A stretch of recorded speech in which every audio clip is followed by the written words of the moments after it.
Now you can hear me, I'll bet. Bet you that probably works a whole well.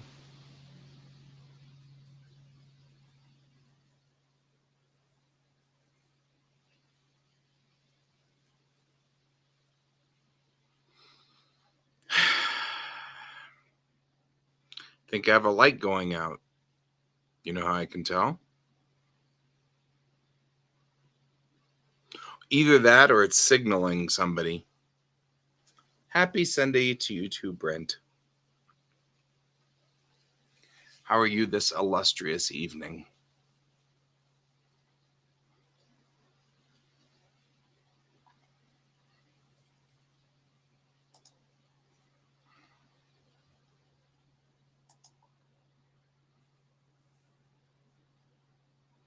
I'm doing okay. I'm doing okay. I am really strung out and tired. I've just got way too many things going on, but I will survive and make it through.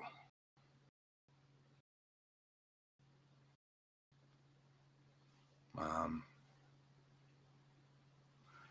Trying to figure out what.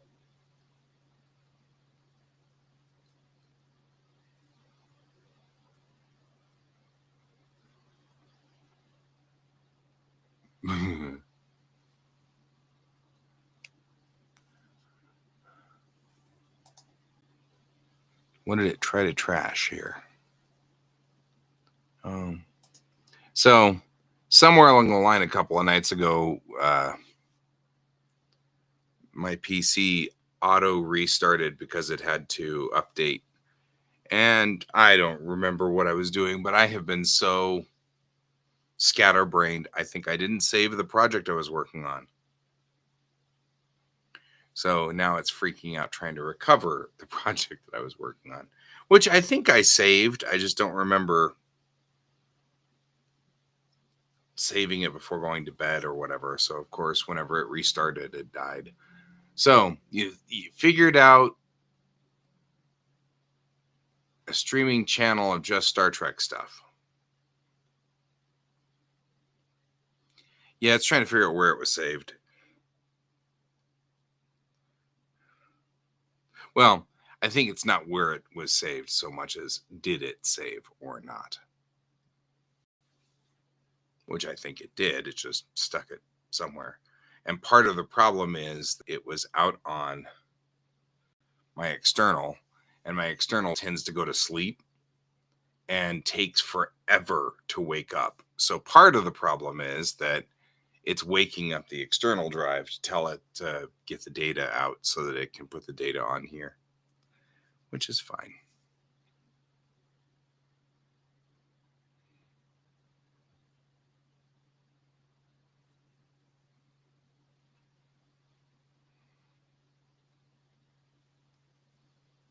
Slowly getting there. I can hear the external spinning up. I got a really nice, big, huge external hard drive, and it is the biggest pain in the butt has ever existed, I swear.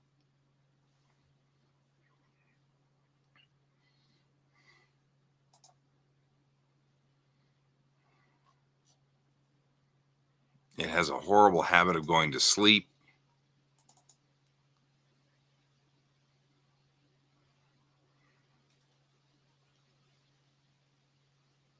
And then it has to be woken up. Oh. Hey, that's kind of cool. I see what you're saying now. Yes, an endless loop.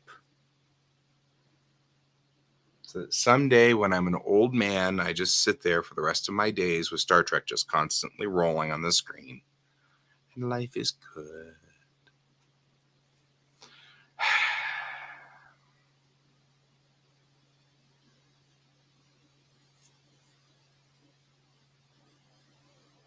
I feel like this light's dead. The only problem with the smart lights, I love the smart lights, but they're a pain to program. So when they die, like this one's dying right now, I'm going to have to undo it, then go in, plug in a new light, find it with my home thing, and then incorporate it in all 27 different light programs because it's not going to be the same one. So, all right, let's kill this light. And then I'll just fix it.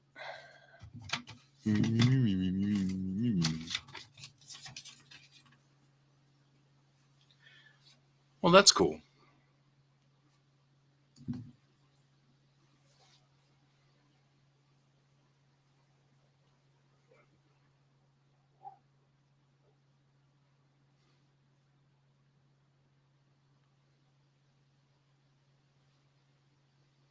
Oh, that'd be an interesting combination.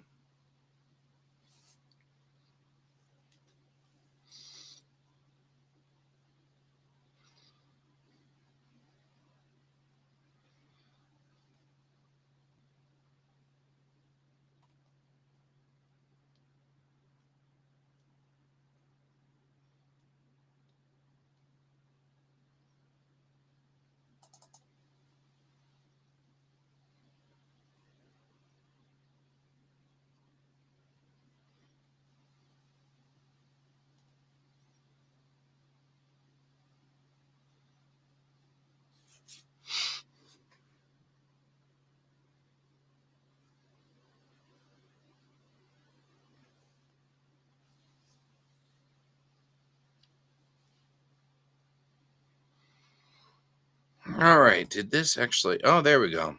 It took it a while, but it got there.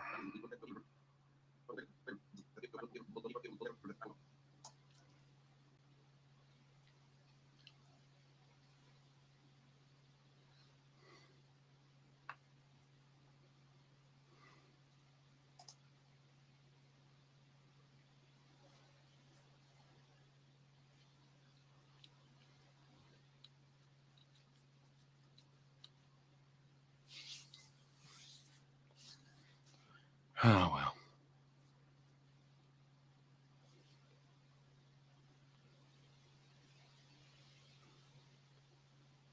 So did you just make a like a I don't know, a program that just does this, or so like you have the hard drive and it just pulls the data randomly? Because I noticed that I loaded up um Winamp, and Winamp ran correctly once, and then that was it. And couldn't handle it anymore, and I was like, "Meh," which sucked.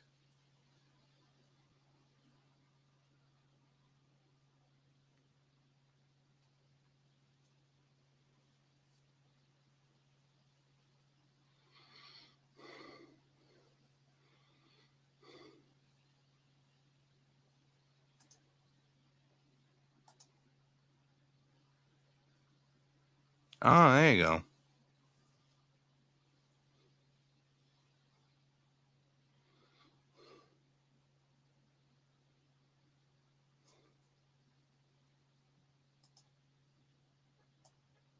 That's kind of cool.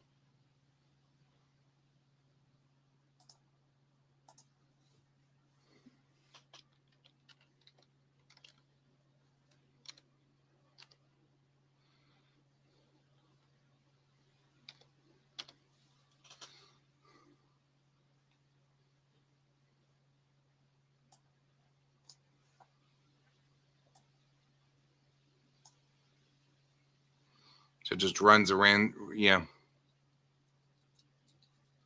Oh, there you go. You're like, there's no way to fix. There's no way to stop it. It just does it. There's nothing wrong with that. You turn it on and it just plays Star Trek.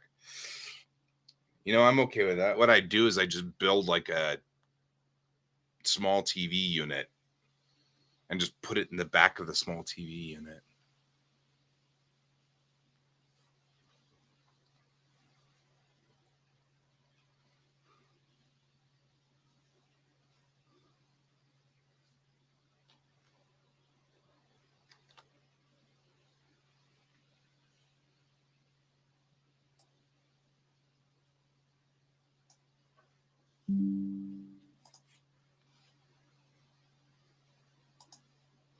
So that'd be kind of cool in its own way.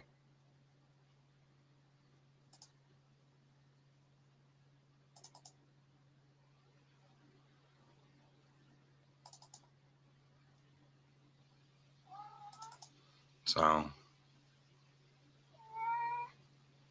Merware. Yeah.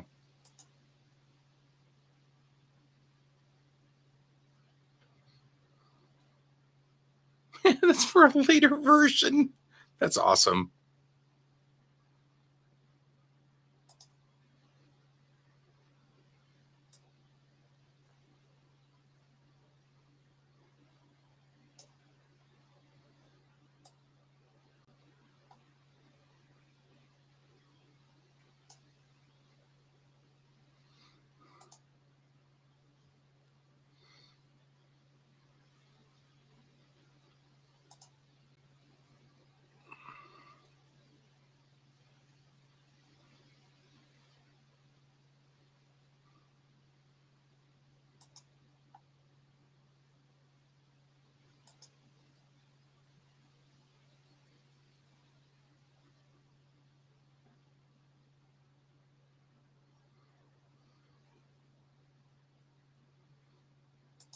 You're pretty serious about this.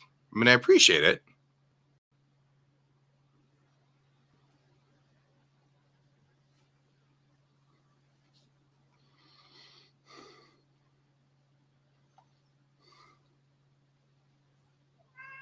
Yeah.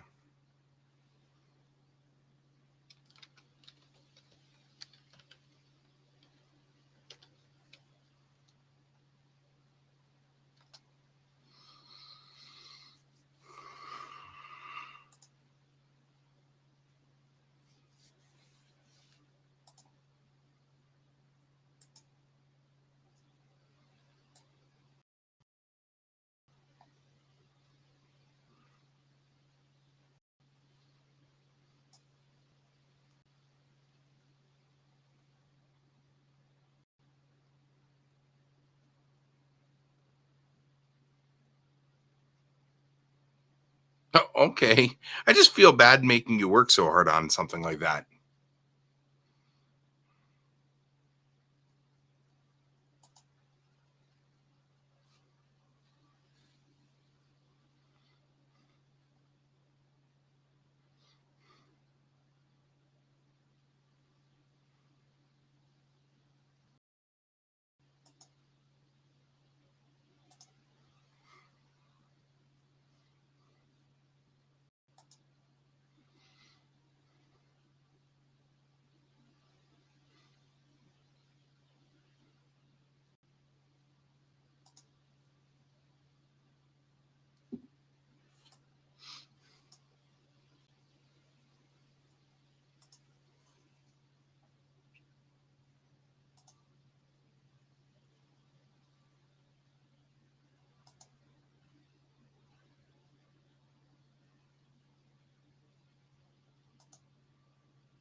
I am, by the way, looking for video for work.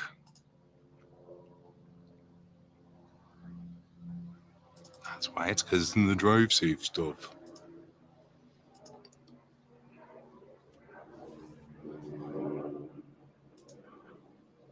Oh, that's new. Never had it say that before. That's cute. Said this was made in a previous version of.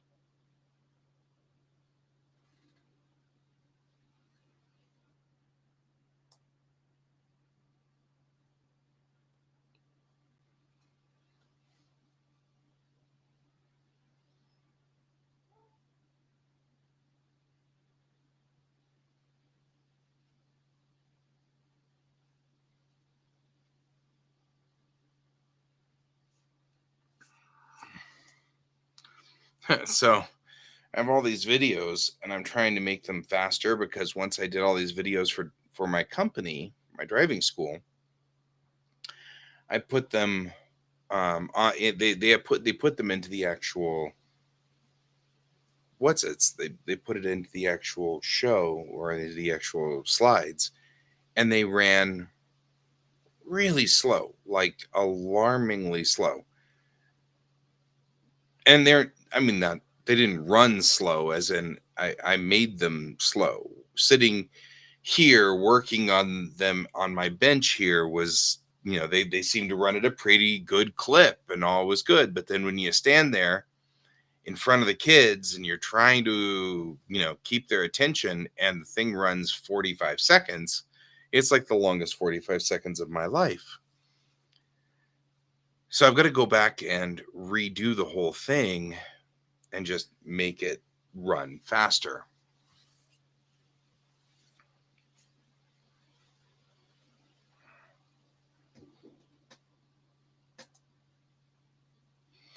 So that's what I'm doing now.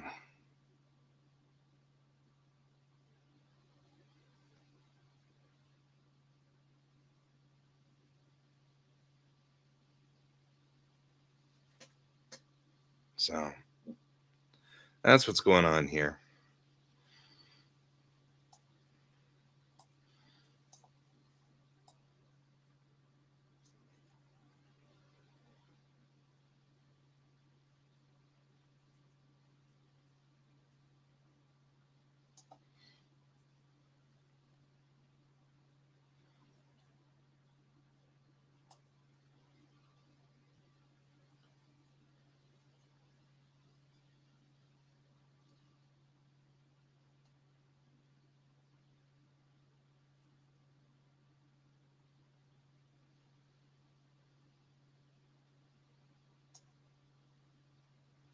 So yeah, I'm not necessarily finding the things I'm looking for either, which makes me think.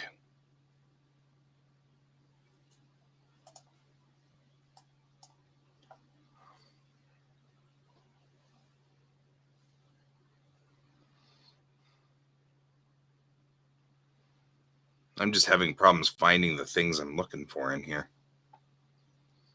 Ugh.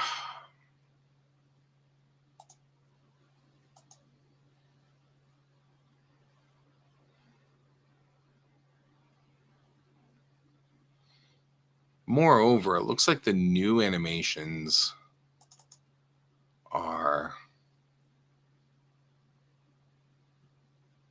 have different bits to them. Like I've got the animations now have arrows, which I added somewhere, but forgot how I've done it. So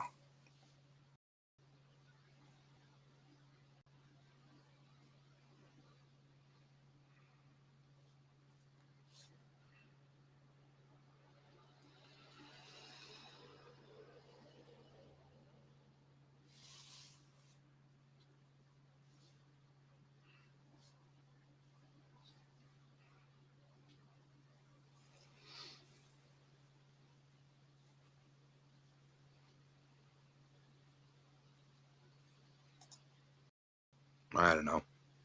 I'm still trying to figure out what the heck I'm going to do here. Waiting for this light to pull it out. So here we go.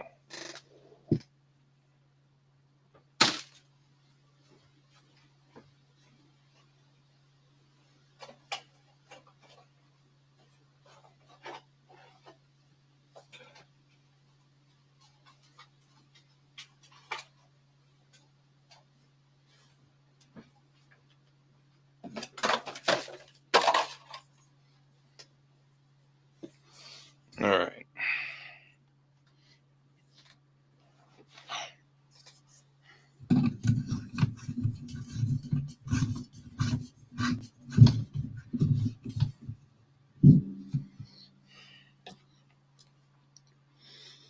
New bulb installed.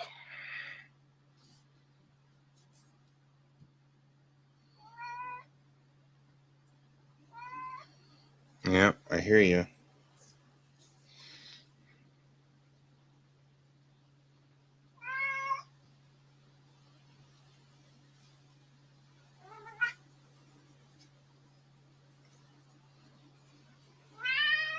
Yes, I hear you.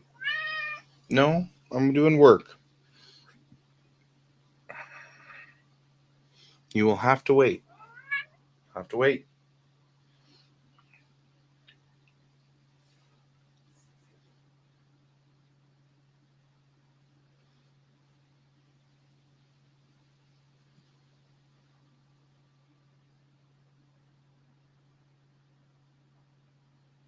All right. Now we're going to try to find a new light.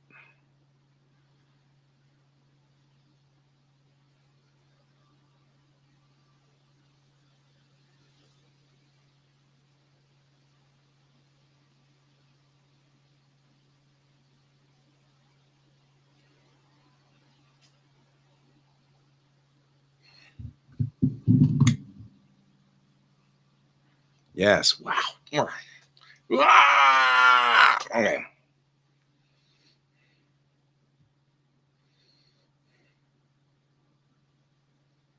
Well,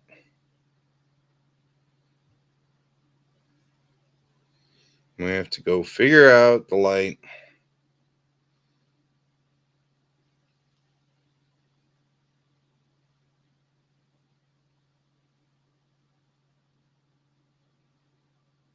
Nice.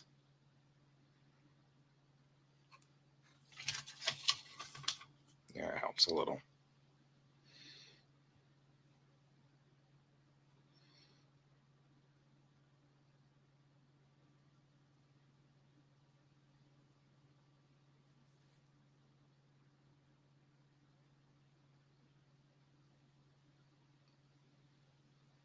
No, my Bluetooth was on. My Bluetooth is on.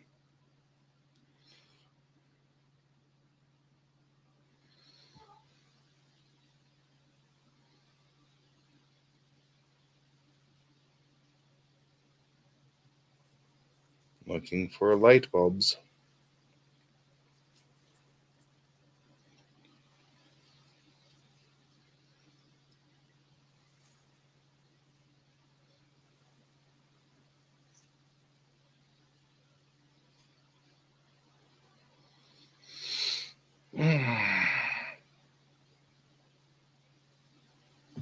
I hate this. This is the problem. Of course, I had a lamp, I had a app for this, but I haven't used the app in 2 years, so now I have to go re-enable the app so that then I have to reinstall the app so I can install this one light, and then I'll never use it again for another 2 years because the other apps control it. But in the meantime, they get all the access to my phone along with some other companies, and everybody else gets access to my phone. Just one of those things that's like, really?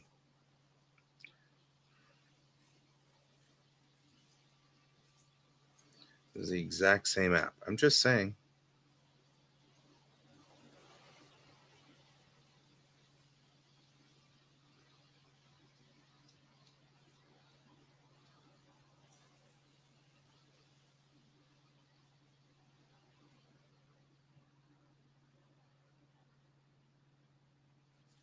Now, let's make sure.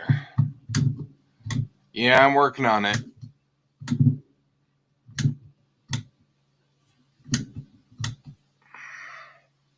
See if it goes into device mode, pairing mode. There we go. Now it's in pairing mode. And hello. I can't read it because I've had this bright light in my face, but welcome. All right. Search, keep searching.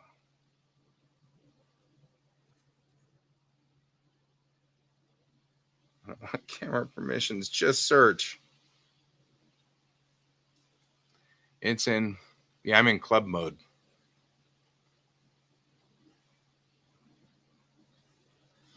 So if you're wondering, since welcome to my show, my key light that usually shines directly on me decided to give up the ghost this evening. So we now have to put a new smart light in. Yep, that's me. I'm in gay club mode now. Gay club mode. There we are. Okay, I'm going to hit the manual thing because this is starting to drive me crazy. So, yeah, see. Okay, fine. No gateway. That was the whole. Okay, I swear to God, these programs are going to kill me. See if maybe. There you go. Let's just see. Aw, well, that's cool.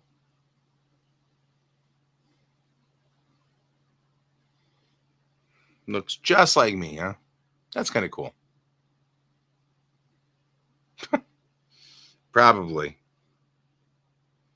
But that's still cool and somewhat flattering.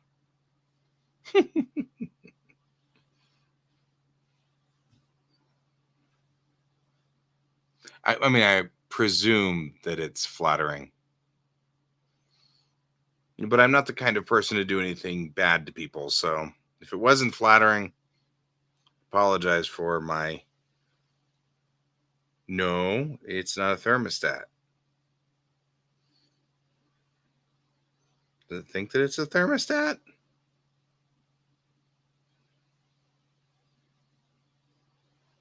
I think it's in the office.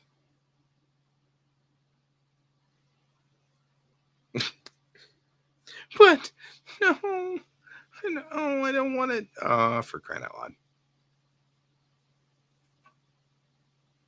Well, then that wasn't me.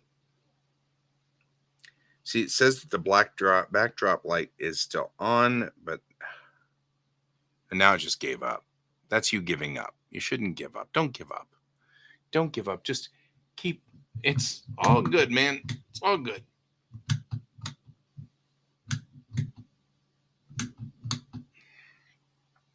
Now let's see what happens. Go into thinking mode. There we go. All right.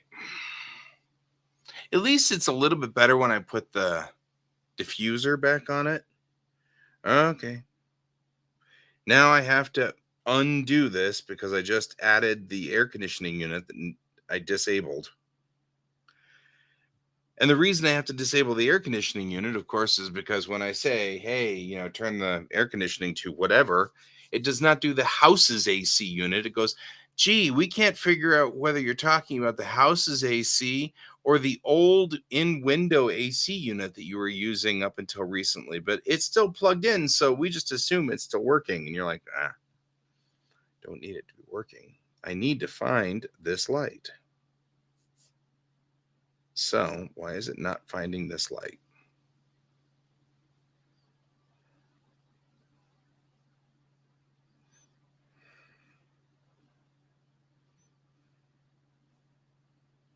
Add a device.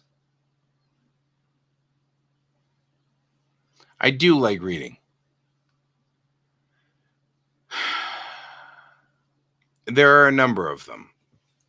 While it's blinking stupidly, I will recommend this book. This is Werner Venge's Across Real Time. I highly recommend it. It's a very good book. It's one of my personal favorites. And my copy is. Dang it.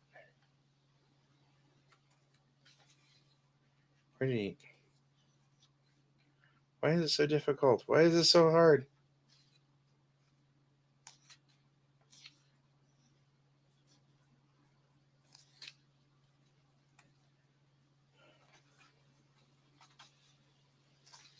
There we go. My copy is actually autographed by. Are you trying to be antagonistic? Is that the whole point? Is this the let's see how long it takes for me to get banned? because I should warn you a very important and critical thing. And that is that I'm a cultural anthropologist, and part of what I'm doing online is anthropology research. So everything that happens on these threads is getting recorded for research purposes. So if you're being antagonistic just to see if you can be antagonistic, you end up being part of um, the pool of data. Yes, my light is powered on. Fine. Oh, yeah, there we go. That's it. I'm done. Done messing with that. And about 30 seconds from being done messing with you, too. However, you're making good data for me. That's at least plus. So before you go, what makes you think that that this is an acceptable option of discussion? I'm horribly curious. I mean, you're obviously being antagonistic. You're obviously intentionally trying to get a response out of me, and so kind of curious. What makes you think that that's a thing to do?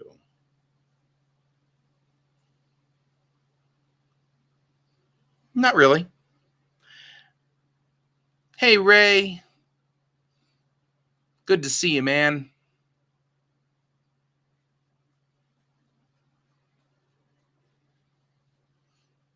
Okay. But you are, I mean, out of curiosity, are you aware that you are out of the norms for a normal conversation? That's probably our first question, because it's probably the more important one. Because if you don't know that you're out of the norms, that's probably a different thing. I'm totally going to do that. Ray, are you getting drafted? Don't get drafted, Ray. Not going to even pester me, man.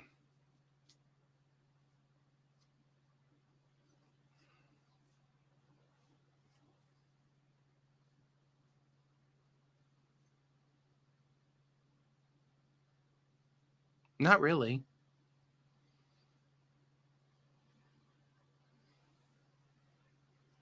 Oh, every year.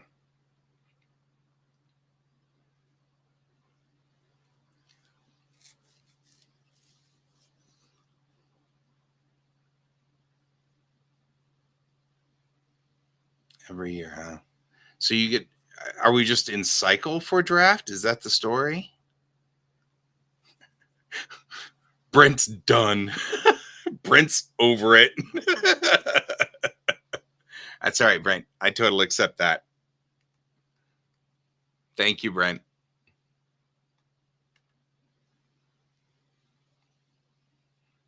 I did, however, capture his data, which is good.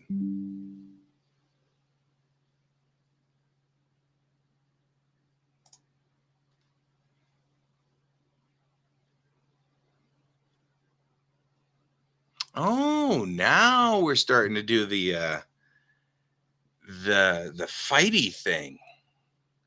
That makes me think that you're feeling a little like you don't have control here because you're starting to get insulty. Oh, it's Brent. You can nail him at any time you want. Honestly, at this point in time, he'll just get madder and madder and throw more and more insults, and it won't matter. But he's patterning exactly the way he should. So he's pretty much acting like the same kind of people that I usually run into. So, oh no, banning you is just because you're not following the social rules. That's all. But it is kind of fun to see you do exactly. The truth of the matter is, people like you have been on the internet since time immemorial. So it's all good. You are who you are. And I am recording it. So to you,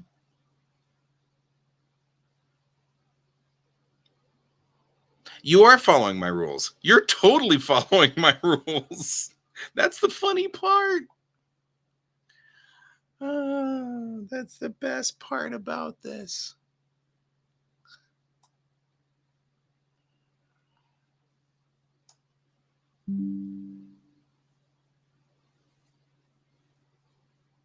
You're on my playground, my friend. You're on my playground.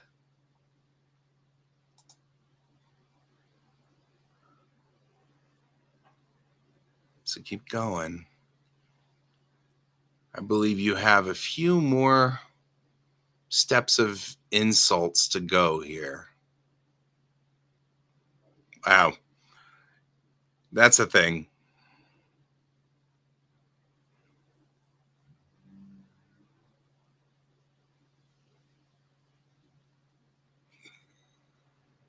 I wasn't going to say it.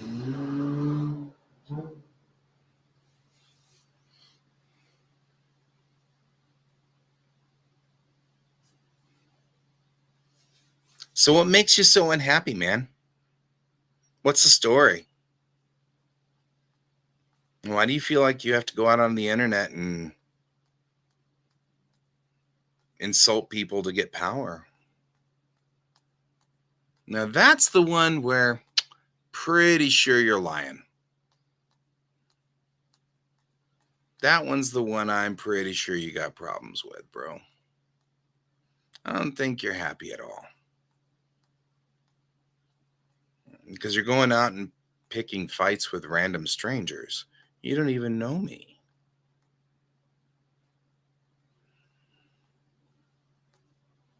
Yeah, probably truer than anything else in that one, too. You don't need to lie to me. It's part of the, what do you want to call it? The benefit of the internet is that technically, hey, yap, good to see you. Oh, yeah, I'm happy. Maybe I'm sort of happy. I don't know. I'm having problems, but that's okay. Who's not, right? Especially with this light right here. But I mean, that's a thing. How you doing, Yap? Been a while since I've seen you. Hmm. Mostly because I've just been getting killed by school, so I have an inordinate number of papers and things.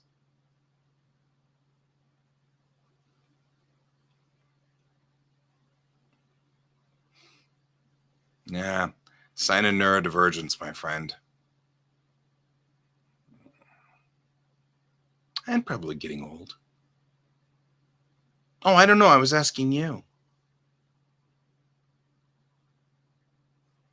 I was trying to figure out whether you feel like this makes you feel like you've got control. Mhm.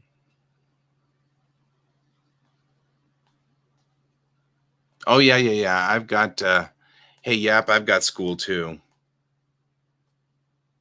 Mhm. No, I don't necessarily have grand reasoning. But what I do have is quite a bit of school experience and life experience with people like you, so it's not a problem. Oh, Yap, I appreciate it, man. You don't need to worry about defending me. I'm just sitting here with my hand over the the band hammer on this guy. But the thing is that real quickly, and I should warn you as well. Generally speaking, when I get trolls like this on my thread, I engage them and then record the data because I'm doing ethnography on it, and so it's he's just feeding the data machine. So, and that's one of those things. The whole line since he showed up has been insult after insult after insult. So He's been trying to antagonize me the entire evening, which is actually kind of entertaining and somewhat endearing. So, oh, it's we have a troll, and I'm engaging the troll and seeing what the troll says. And I think the funniest part about this is that the aforementioned troll is seeing who flinches first. I think it's funnier that Brent just keeps timing him out. That cracks me up. The thing is that I wouldn't want to tangle with Brent. That's my whole thing. So, however, I mean, I've got a ton of data, so I don't really need to continue to engage with him, so we can just delete him if you want. In fact, I think I'll go on ahead and do that. Because now,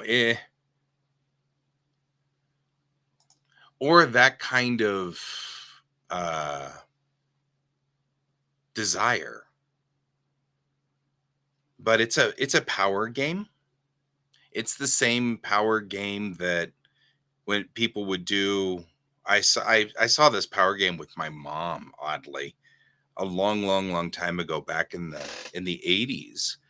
In the 1980s, my mom had a company, and that was still we were still in an era where women shouldn't have companies in the mind's eye of some people.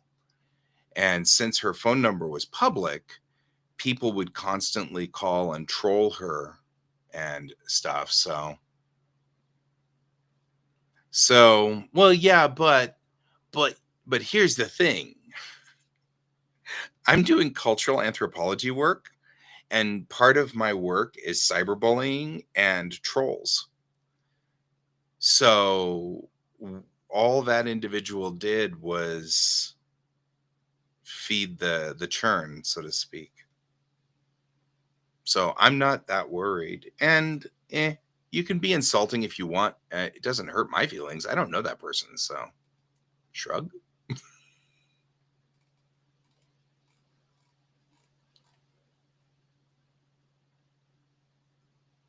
Oh yeah, you did, didn't you? Look at that. Good thing I screen capped all that stuff. I just learned another lesson that I didn't know about, and that is I gotta save all that stuff before we hit the ban hammer, because once you hit the ban hammer, they vanish. So they should, but that's okay.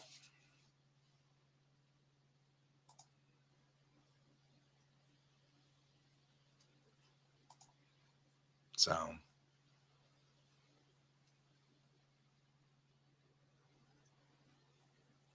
that's all right. We got it. We got it under control. And I'm not that worried. It's an interesting world dealing with people who cyberbully.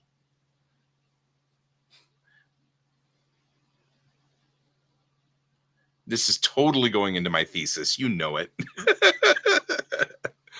As a side note, for those of you who come onto my stream and are lovely and pleasant, you are not part of the data. You, other than the data point of there are people who join these streams who are lovely and pleasant and happily going on and everything like that. So the messages. Um, so yep, that's part of my sad I'm having right now, which is that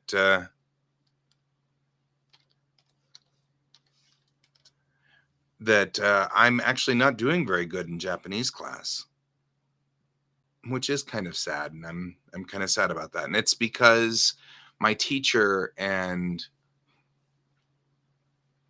so you guys are part of the positive data. You will always be part of the positive data. You're not part of the negative data. There you go. It depends on how much you demand. How rude will you be when you demand, Ray? Ray, I've known you for a long time now.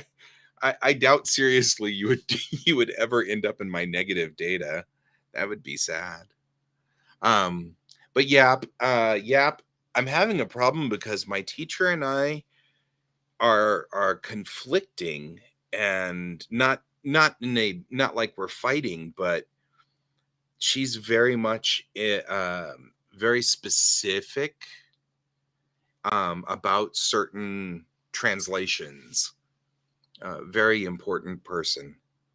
I don't have a very important person status, which is part of the reason why Ray is making that joke, because there isn't one. There's no such thing as a VIP status. I mean, I guess I could say the three of you are VIPs because you're the people I know, and I know who you guys, well, I mean, I don't know you guys, but you're my cyber buddies, so to speak, you know? So it is what it is. Let's see here. So, right. No, no, no, no. Wait a minute. You guys are all VIP. Is there a VIP status? Is there some way to set VIP status? Is that a thing we can do? I can call you King, King Ray.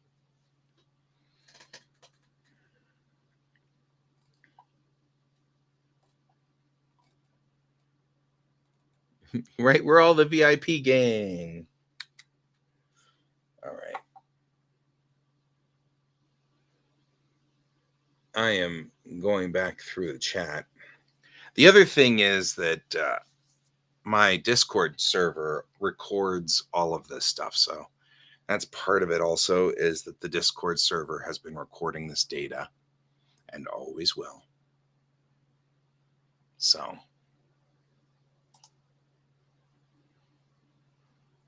right? We're all going to be like all about King Ray now. There you go. King Ray.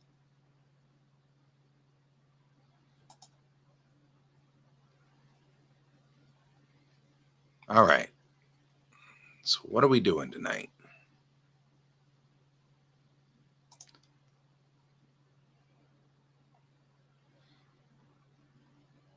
It'll be fine. I just need to make sure I grab the data so that it's not, I don't lose it.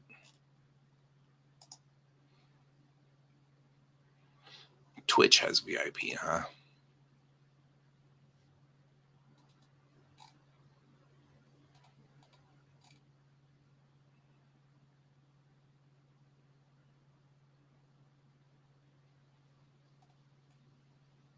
Yeah, it's fascinating looking back on this.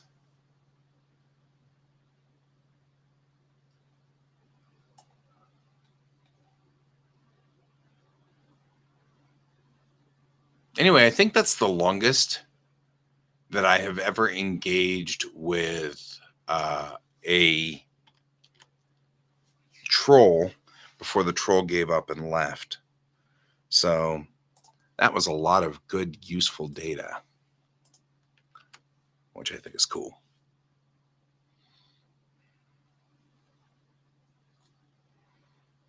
So save as. Oh, yeah. Right. Well, active. Although, look, we got 8 of us on this stream. That's kind of cool. There's 8 out here on this stream, which is nifty. Yeah, people like watching people engage on trolls. Let's see, 2024, 1020 troll.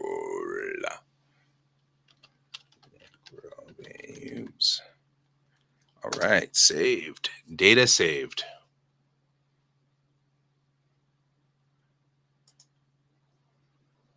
Well, yes, I think you're splitting hairs. I wasn't necessarily saying that that they gave up. I'm just saying I think this is the longest I've ever had a troll engaged. Usually they give up and leave after a while. They get tired of it. They get tired of the fight, so they get up and leave. But yeah, that's all right. That's all right. We'll get there.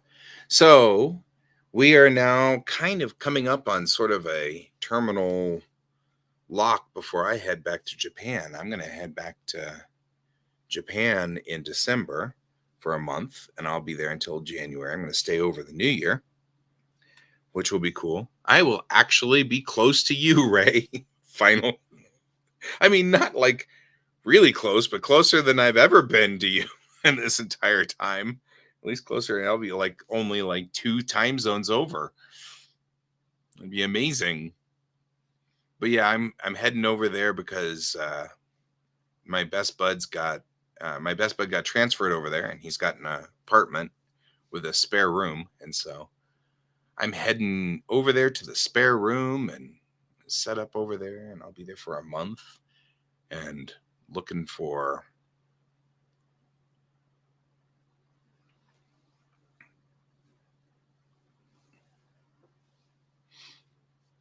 I have been building my other channel.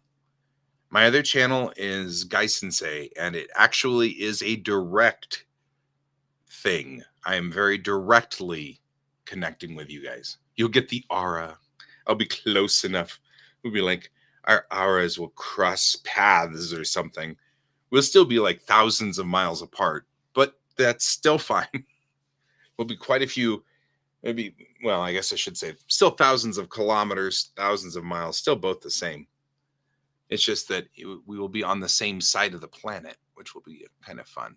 So yeah, yep, I did start another YouTube. I haven't, well, yes, I've started another YouTube channel. I'm not sure whether I actually got it squared up yet or not.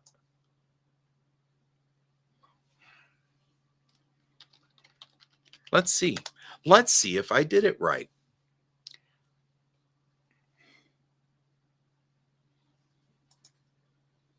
I'm checking it now. Yep.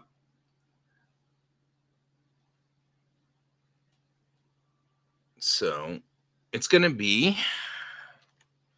Now, I'll warn you now, Ray. We had once had a discussion one evening about that's my YouTube at YouTube. That's the YouTube channel.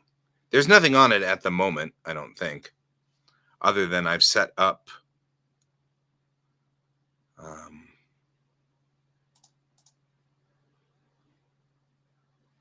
don't know if I've got anything on here yet.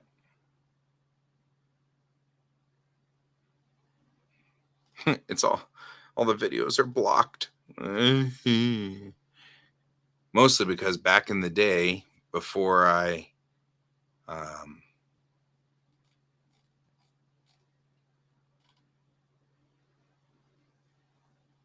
couldn't get Guy Sensei, so naturally I added 1701. If you guys are wondering what the, yes, I will be posting on it. However, as I'm warning you, if the background is red on the thing, you or on the picture and the preview, you may want to steer clear of it, because I'm going to start talking about things I'm seeing in culture and making a cultural assessment on it.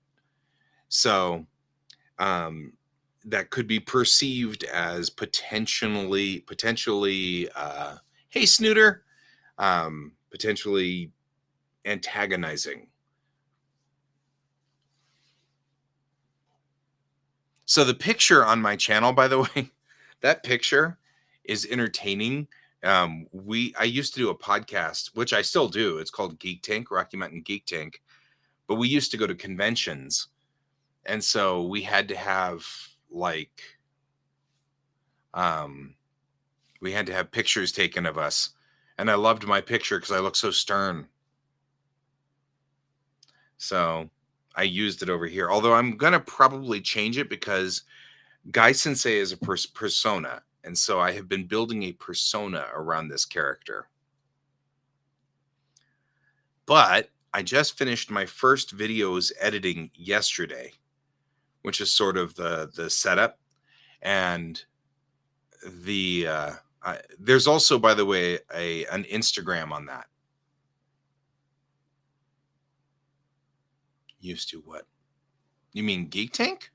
No, Geek Tank used to go to conventions and be more active. Now we just get together Monday nights and talk about stuff. It's got a very different world it does now. So, but yeah, the Guy Sensei channel does seem to be up and running. It's always a plus.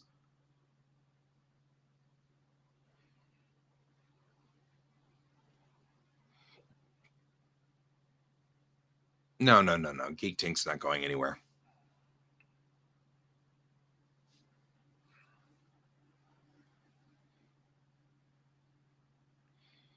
Hey, I'm broadcasting, it says. Always a plus. Do you guys know that Homestar Runner is still out there? I mean, I was just looking at things and I found Homestar Runner,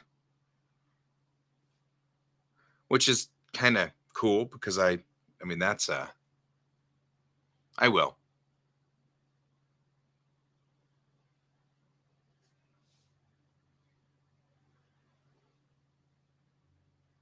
Brent, we've been on Monday for a very long time. All right. The other thing you guys probably should know is that there's an Instagram channel as well that goes with at Guy Sensei 1701. There's nothing on it yet either, but you should know that. Oh, Ray, Rocky Mountain Geek Tank was my first broadcast. There you go. I really want to separate Guy Sensei and GS Davis Art. I want them to be two different things. Mostly because when I start talking on Guy Sensei, there's a few things that are going to be, I'm going to be talking about topics that are uncomfortable for people. And I've seen already having interactions with people that sometimes those don't go well. And it probably has a lot to do with the fact that, oh,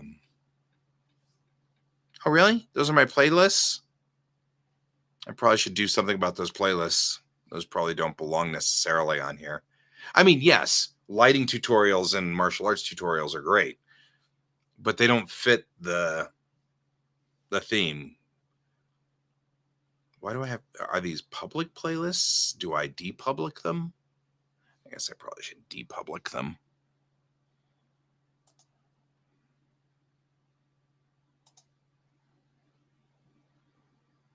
There we go. I'll just depublic them. It was back in, I mean, I've had this YouTube channel probably for a long line of things. So they're both the same person. However, view my channel. I just turned that one, that playlist into,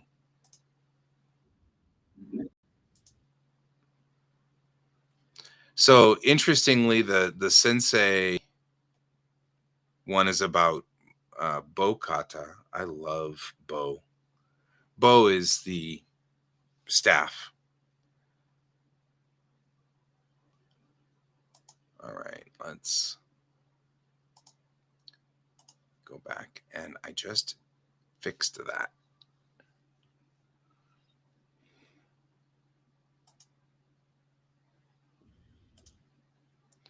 Okay, so clicking it doesn't help me. I just deleted one and then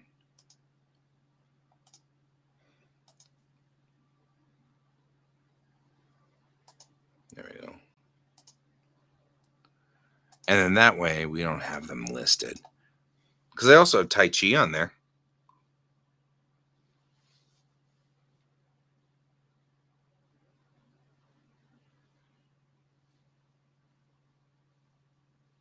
Yeah. Yeah. I'm going to keep this channel, but this is going to be like more my pole arms are good too. Pole arms.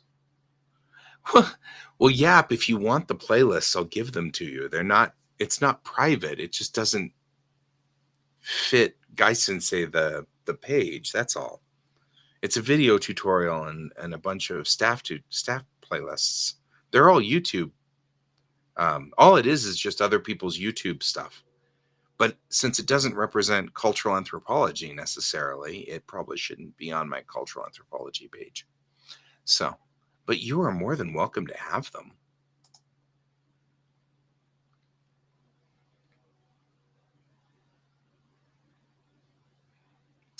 The individual that was, oh, it's because they're from all over the place. So, what you need to do is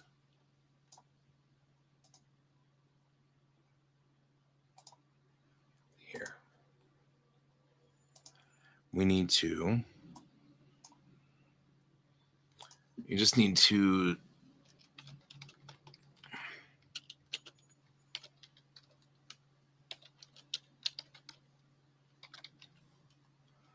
there we go.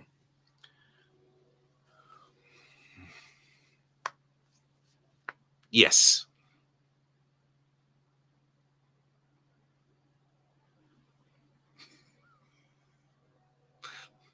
Yap with me.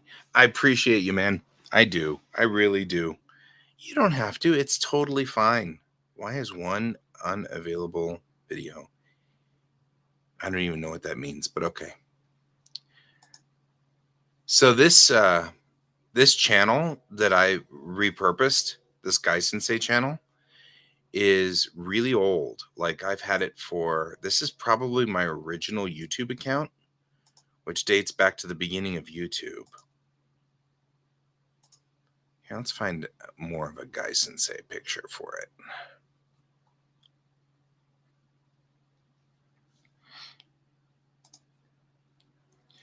We'll find a more Guy Sensei-esque picture here. Because I've got, like I said, I'm doing a persona with this one. That's the idea. Which means that you guys have to keep my secret. Because you guys, 1701 is the registry of the Starship Enterprise. I'm joking about the secret thing.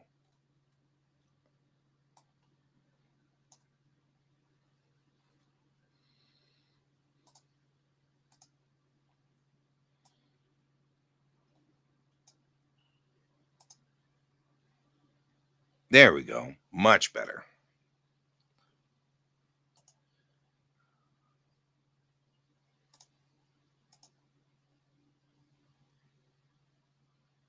That's the way. So 1701 is, in fact, I will show you. If you take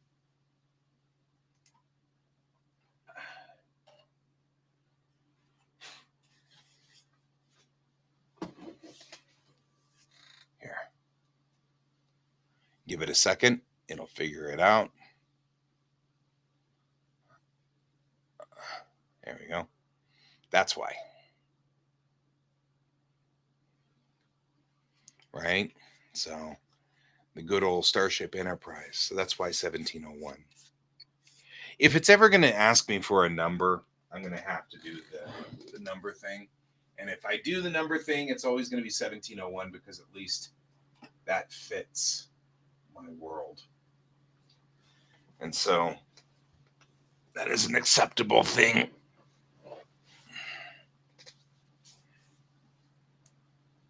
There we go. All right. So now I've changed the picture on Guy Sensei to the persona Guy Sensei, which should be good.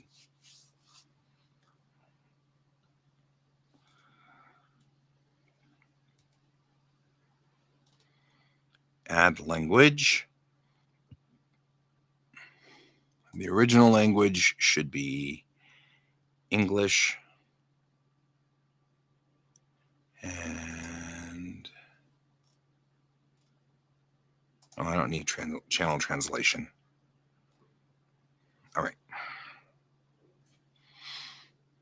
And then the next thing is to set up Instagram.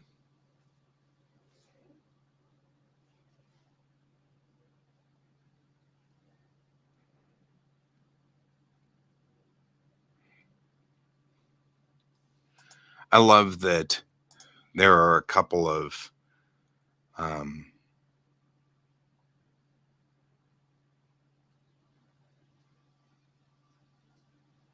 is this good enough? Does this work?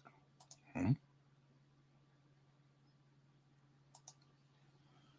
There we go. Let's do that. So YouTube is asking for a link to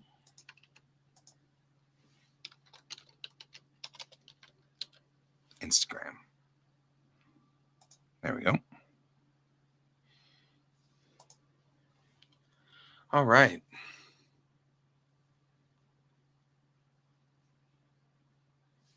You know, Snooter, I'm not disagreeing with you on this. However, one of the things that I'm going to start doing as an anthropologist is studying the digital domain. So I kind of want a separate group out there, something that's not connected to the primary group, so that that effective anthropologist can go out and do its own work and stuff like that. This was inspired by an anthropologist that did work on Second Life and actually built an anthropologist avatar and all of those things.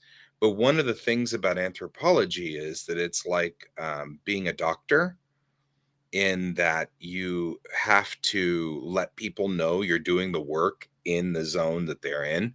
So you can't sneak up on them and accidentally, and secretly take notes on their stuff and, secretly do stuff.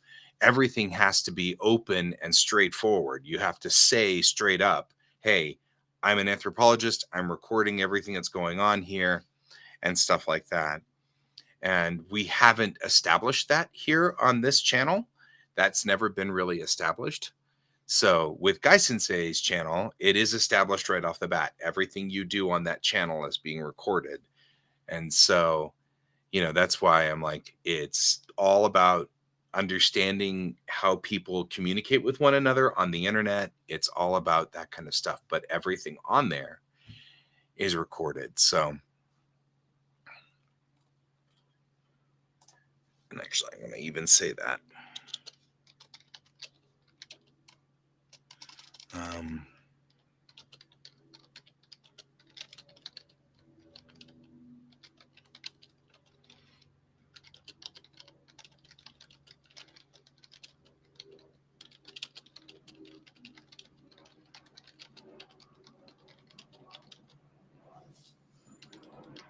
there we go.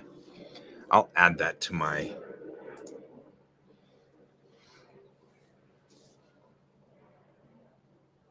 That's called. That actually is a real thing, um, and I just lost the name of it. But it's called. It's a specific person effect, and it does. However, the first thing in our credo, I'm actually going to look it up right now because I wrote it on it, right? So the first thing that we all agree on when we are doing this work is, wow, that's a lot of notes. Is we do a thing that's just like the exact same thing as the Hippocratic Oath. And the first thing is do no harm, right? So we can't, that's the first thing, is we can't do any harm, and hiding it from somebody does them harm. So you don't want to hide things from people. So it's better to know that. And Hawthorne effect is what it's called. That's called the Hawthorne effect. So the Hawthorne effect is what you're talking about, Snooter.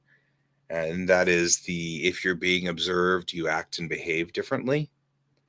And the thought is that it's far more destructive to not let you know, because it destroys your trust. And so we're willing to put up with the small amount of Hawthorne effect in order to retain the trust, because the trust is much more important. So it's better for, and so what we do is instead we adjust our data for the Hawthorne effect. You know what I mean? Like, um, usually what happens is we look for a change between the time that we say you're being observed and anything that happened before that or anything that happened after that. And obviously, we can't use the data that was before that moment has been said. However, we can use the data to see if you've changed your personality.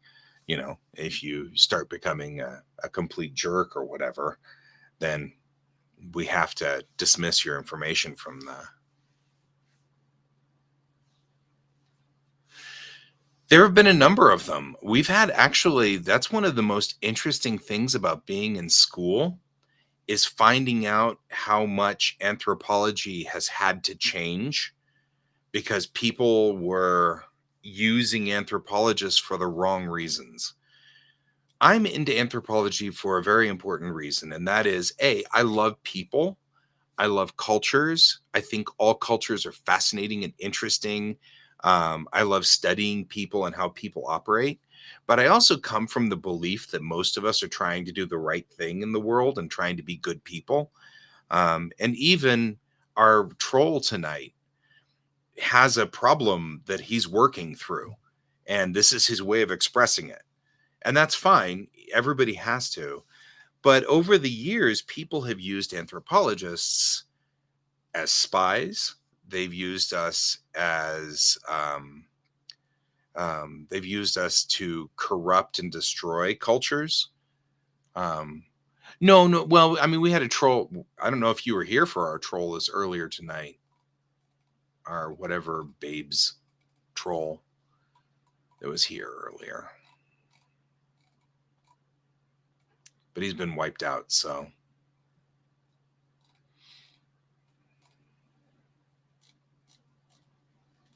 but yeah, Necro Babes was the name of our troll tonight. We have trolls every so often.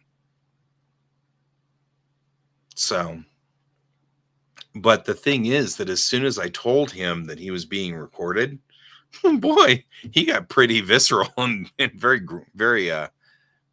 grumpy about that. I mean, like, he got angrier and his statements were harsher, which I found very entertaining. But all he did was just make it more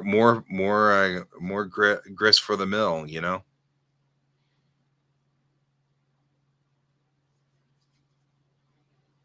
Yes, I am reverse trolling you by not trolling you. I can't trust him. He's not trolling us.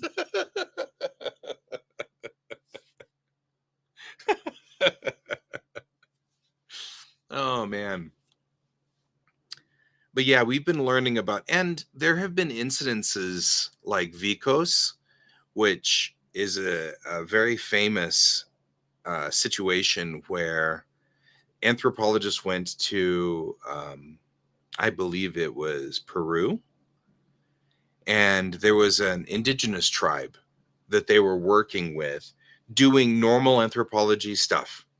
But what they discovered was when the, oh yeah,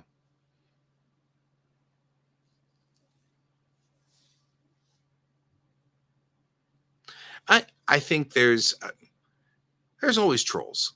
There's always trolls. And usually it makes for a different, I don't know. The other thing about Gai Sensei, though, as a channel, is I'm openly telling people that I am using their data, which means I don't feel bad when I do a video about a troll. You know what I mean? Like, I can do a video about this troll that was here tonight because he was here and I already gave him alert that he was being watched. And it does have a certain amount of Hawthorne effect. Because obviously people who like the attention that they get from that are going to continue to try to do it, which is fine. Because really, honestly, there's a couple of things. One, I don't know if you guys know about, you probably do. I'm not sure if you guys, there's a thing going on in America where right now people are scamming the old people, specifically people who are not tech savvy, by calling them up and telling them that they have, a financial problem and they need to fix this financial problem or they will be arrested and all of this stuff. um, I'm totally salt mining for content. And in this instance, salt has such double meanings on this, and I love it. Anyway, um, every time they contact me and every time they call me, I keep them on the line for a long time. I lead them along and lead them on and lead them on and lead them on. Oh, I can't figure out my number. Can you help me find my account number? Where should I go? That kind of stuff. And I'm leading them on. And people have asked me, why do you do that? And the reason is they're not calling somebody else. They're tied up with me. So I kind of feel the same way about trolls. Come at me, bro. I'm studying you. And as long as you're trolling me, you're not messing with somebody else. You know what I mean? Like and you can't hurt me. So it's not a big deal. I don't mind. All you're doing is just becoming more information for my data mining.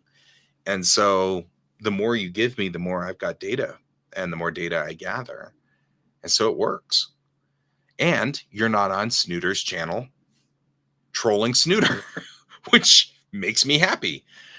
Part of this started because I follow an author, a local Colorado author, and she gets some of the worst trolling.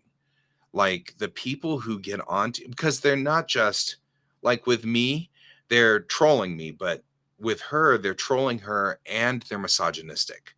She's an attractive young woman. She's in her 20s. And they really get on her.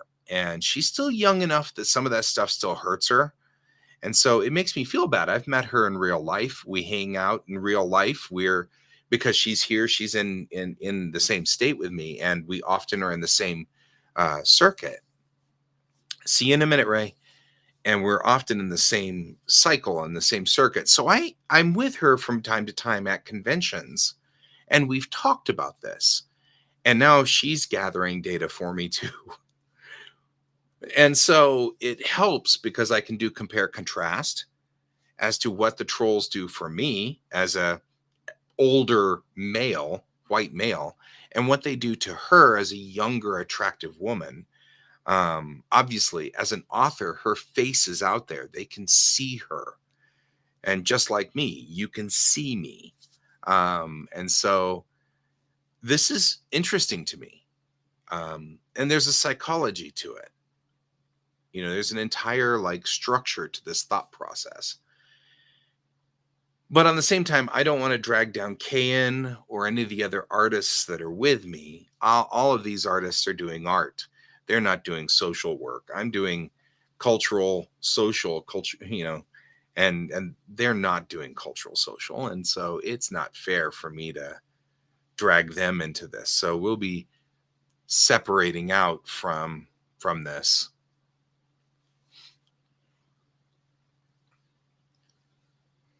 Right.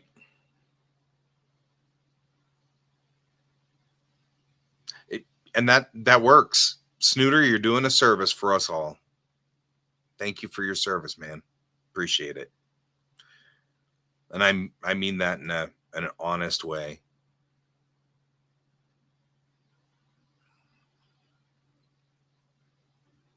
Yeah. That's part of it. I get upset when um I need to edit this profile because it also does not say Southeast Asian culture Neurodivergent culture. Oh.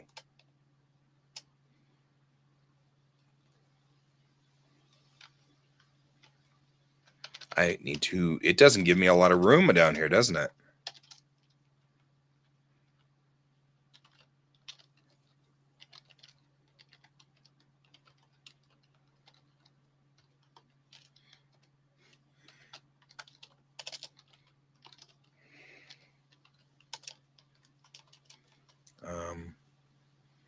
And that's part of it. Like my dad got caught up in one of those once, and that's part of why I get aggravated.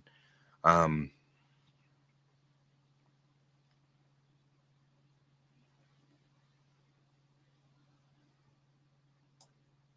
saving space here.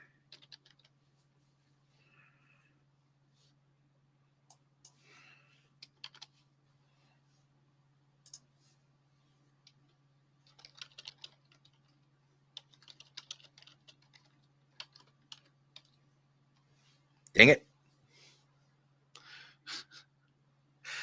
Trying to save space. It only lets me have 150. There we go. Yeah. I hate that.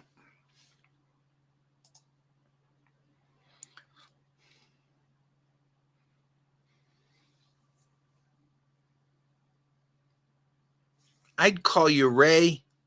We could sit there and chat, man. I told you. I mean, I'm totally on board with that plan.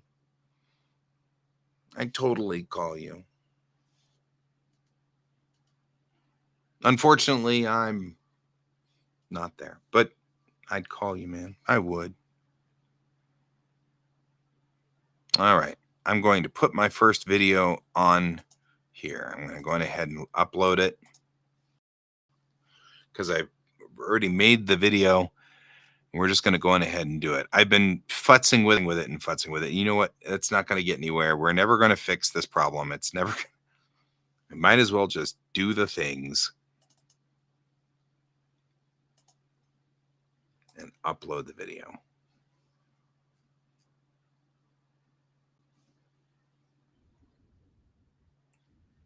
Yep, I've been thinking about it too, but I can't seem to shut it up. There we go. I don't like the fact that no matter what it just rolls with it. You can't not make it work that way.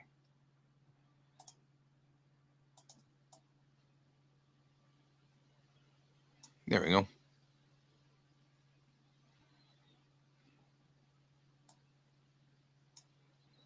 Shouldn't have to do that.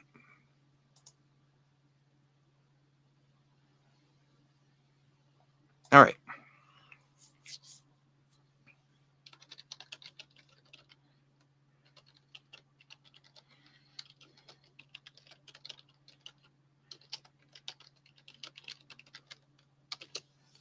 There we go. So, hey, Ray, do you have like an Alt Shift command that you can use to switch languages?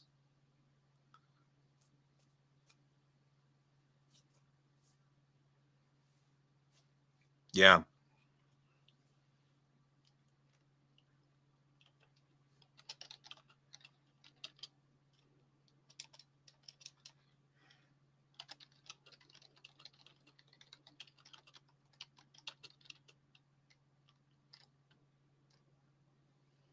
For Spanish, I'm having a real problem because I use the Alt Shift command too, but it switches always to Japanese in English mode. And I don't know how to make it stop doing that. So you have to Alt Shift and then you have to go down here again and click the thing to switch it to kana mode. So it'll go in Japanese.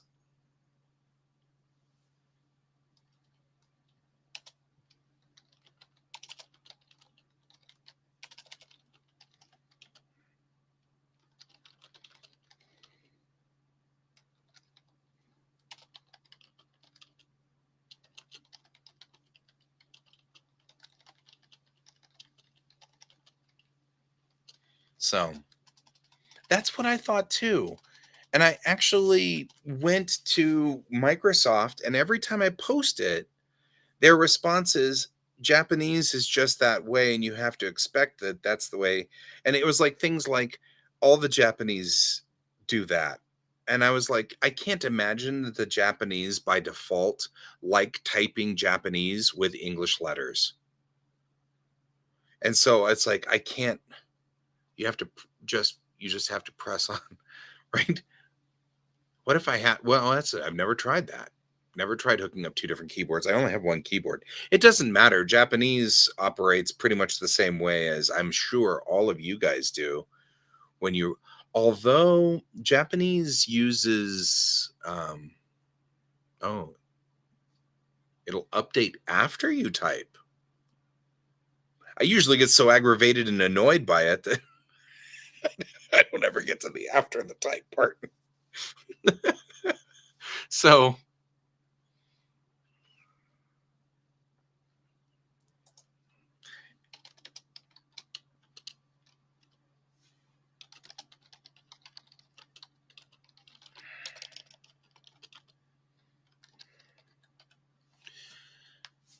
oh, well.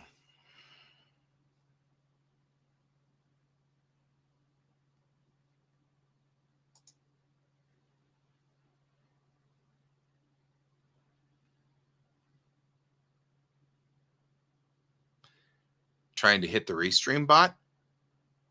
I don't know.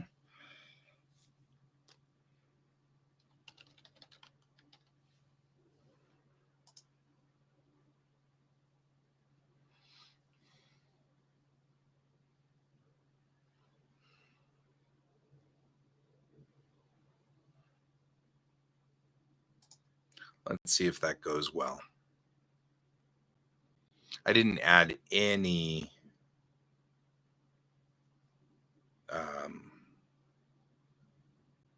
tags for this.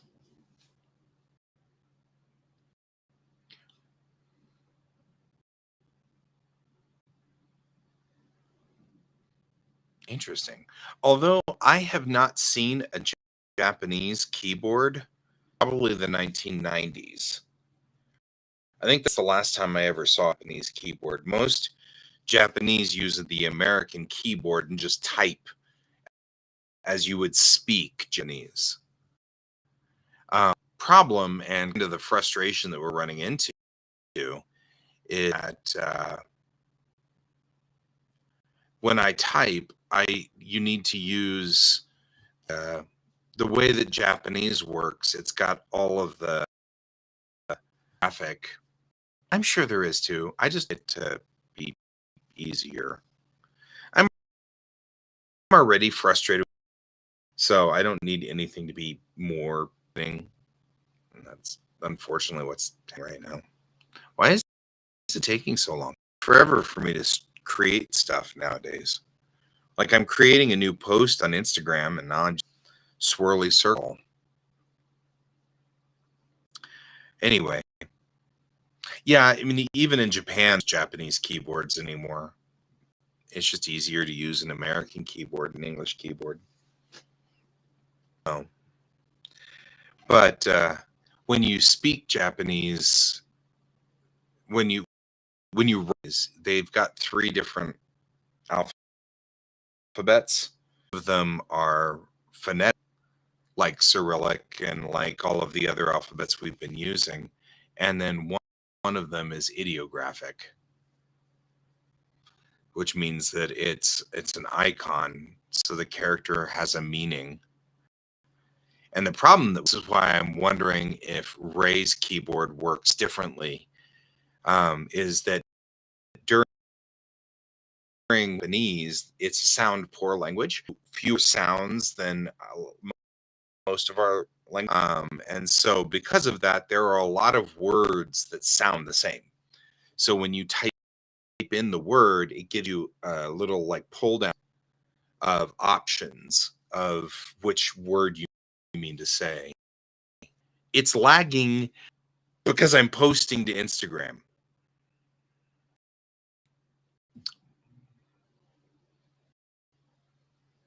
Yes, that's what I was saying. It's one ideographic. Maybe this is a bad time for me to post to Instagram. I will discard this post. There, that'll stop that from doing this. Here, I will show you what I'm talking about on this either way. Yeah, I think I'm just going to have to let it go, and I'll post it over the night or something like that, because clearly I was having this problem earlier today. Um, so I will show you here. Let me show you, because like this is kind of fun. I loves doing this.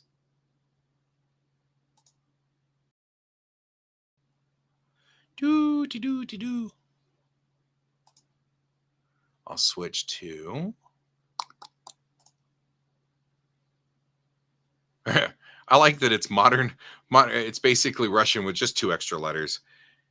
But that's the interesting thing. What if you are in a spot where you don't have, why are you not, what's going on here? Clear, clear, clear. There we go. All right. So let me show you what happens. So when you type in Japanese, this is English. Let me make sure that we have it set properly, because it's obviously in pink. I don't even know what that means or why. Right? This is English. All right, no problem. Then whenever I alt shift, I switch to Japanese. My biggest problem is, you know,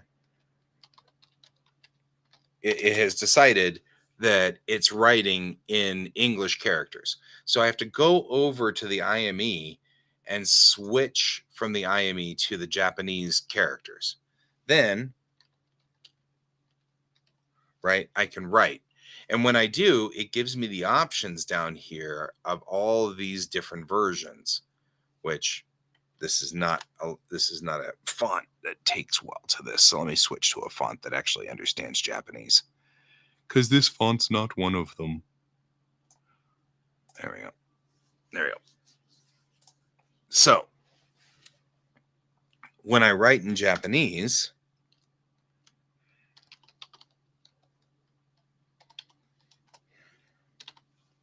right, you can see I'm typing in a letter, and then I type in the other letter, and it changes it to the Japanese in its phonetic mode. So this literally says wa ta shi wa. So that's me, right? Watashi wa. But I can also change it to its ideographic mode. And this character just reads watashi, and it means me. So just like Chinese, which this is actually the same in Chinese, this character also means I or me, but it's pronounced differently. So I don't know how the Japanese or how the Chinese pronounce it, but it means the same thing. For example, if I were to probably spell it right? That is China in Chinese. It's also China in Japanese, but they're pronounced 2 different ways. You pronounce it the way that the Chinese pronounce it, which I would assume is something close to Chin A, but I wouldn't put money on that, because we often take words and run with them, and goodness knows what English translation of it is. But in Japanese, it's pronounced chugoku.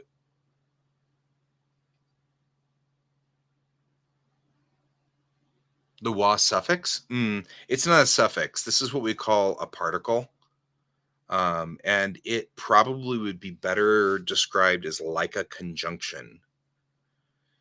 So it's closer to the, or and, or but, or closer to that, except that Japanese also has conjunctions, which just makes it confusing. Japanese is not an easy language. So,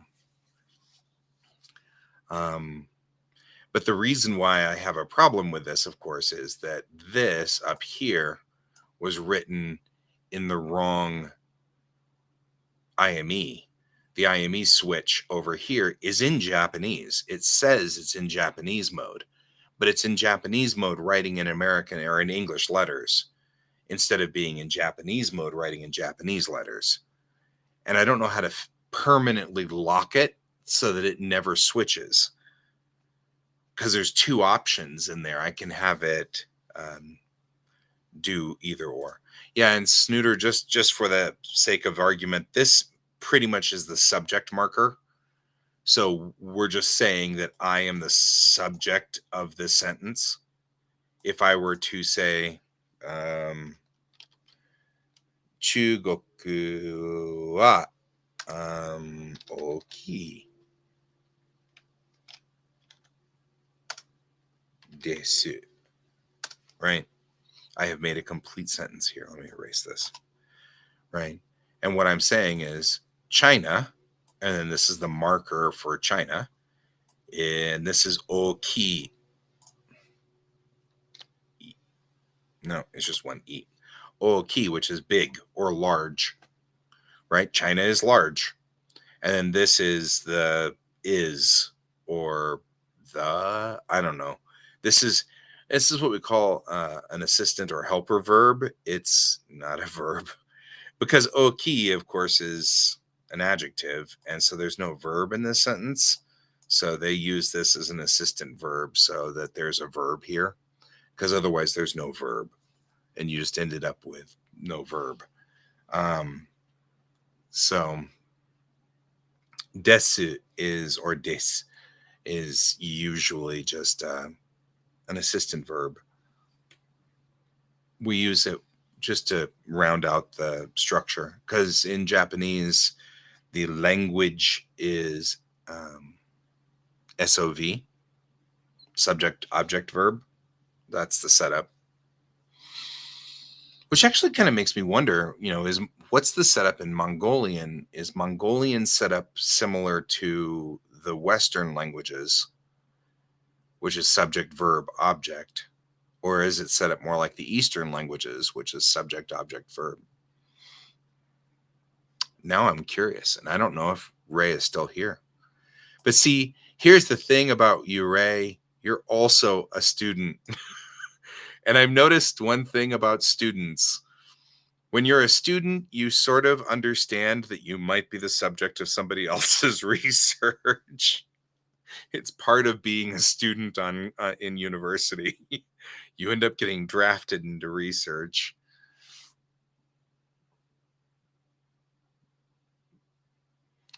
Yeah, although Spanish is still considered a Romance language, so it shouldn't have the same structure as Japanese.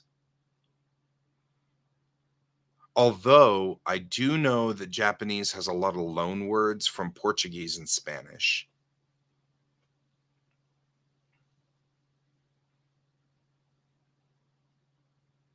You're like, we don't have genders. That's what I got. Which means you're not Germanic.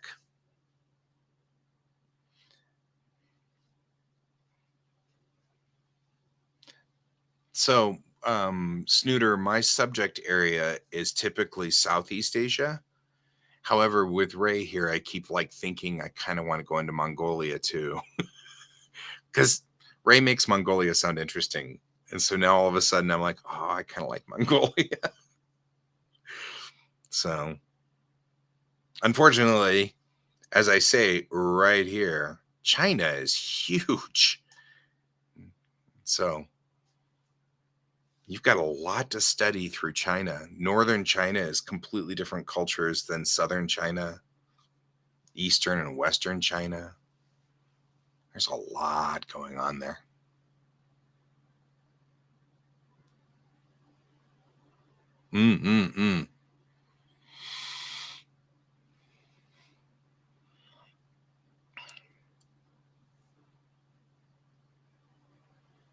Pan, yeah. Which they stole straight from the Portuguese that landed on the shores in the 1600s, because they didn't have bread prior to prior to the 1600s. They didn't even really know how to make bread because they don't really have wheat. And they didn't actually have wheat until the arrival of the black ships. And so Japan didn't actually really have much in the way of bread. So the loan word is very straightforward, pan, which that's always fascinating. And then there's loan words from German, like a part-time job in Japanese is arubaito, which is Arbeit in German for a part-time job. I find that fascinating because there's loan words from German in there. And of course, a lot of the loan words in Japanese are English. Mostly because if there's any one culture that they've had the most contact with in the last 50 years, it's been America. And so they end up with a lot of American loan words. But I am starting to see a lot of other loan words showing up in Japanese in the last, I want to say the last 10 years. They're starting to open up to other cultures and other languages. So there's other loan words starting to flood in. And I can't remember them off the top of my head because, as usual, it is kid stuff. And my brain is having a hard enough time just with general structure.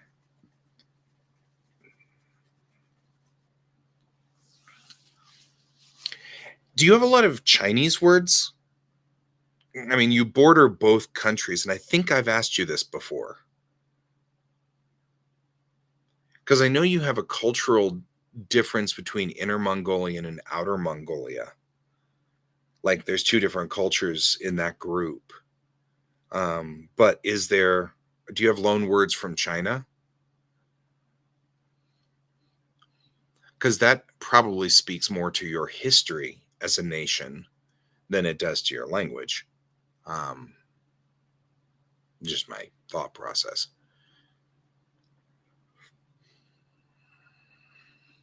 Very few.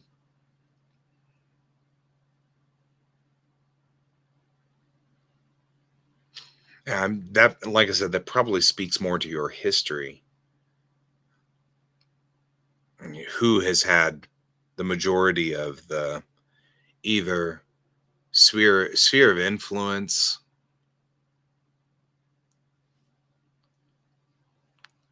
Oh. Hey, Snooter, I follow an Instagrammer and she lives in Mexico and she's Japanese.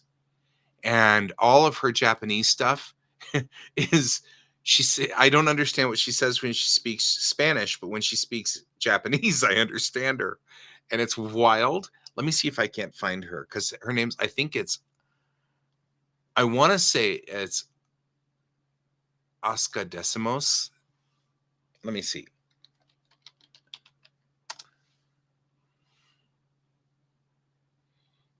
Because she is very entertaining and I have no idea whether, can I switch?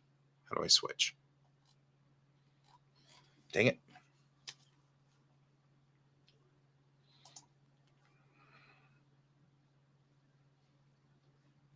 Yamete.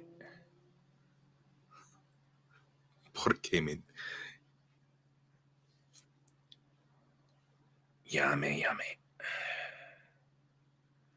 I can't look it up here because I've switched accounts and of course I have no idea how to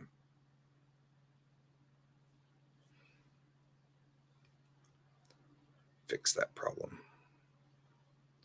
She wasn't up here in my fast feed all the way until today when I need to find her. And now she's not up here anymore. Which cracks me up because of course that's about right. It's almost like they intentionally make it so you can't figure out.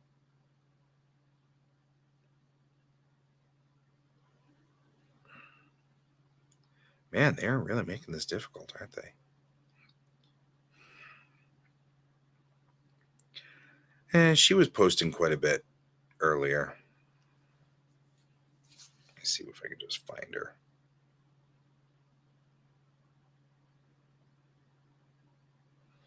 There we go. Yeah, that's what her name is Asuka Decimos. So I don't know if that's interesting to you or not, but since you speak both of those languages,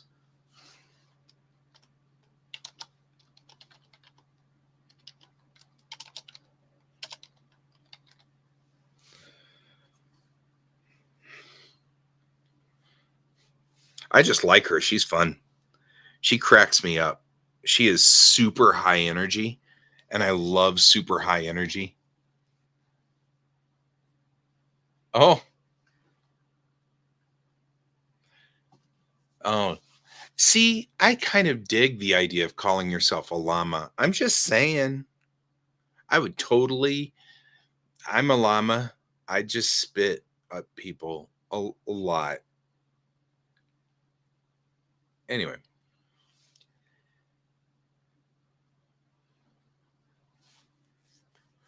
so which makes sense. Hey, Jam, that makes some sense that that's what she's doing. She's talking because she is. She's talking in both languages. So, but it is wild to see her. Um, she actually obviously speaks three languages because she speaks English from time to time too. So clearly she has English, but she's Japanese initially. And I follow her because she's just super high energy, such wild high energy. And I love that. I mean, it's one of those you could just, you know,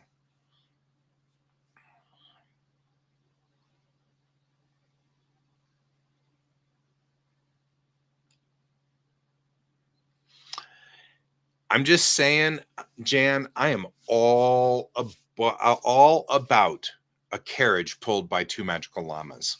I am not going to complain about that at all. I think that's awesome. Everybody should have a carriage that's pulled by magical llamas. I'm in agreement. Magical llamas rock. All right.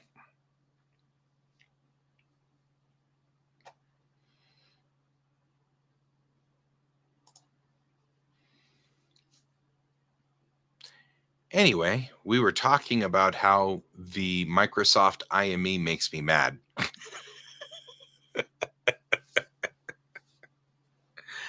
Man.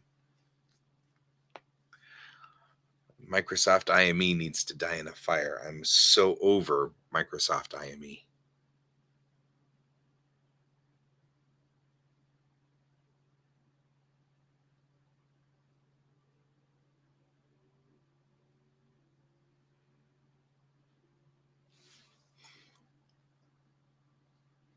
We were talking about Japanese doing stuff.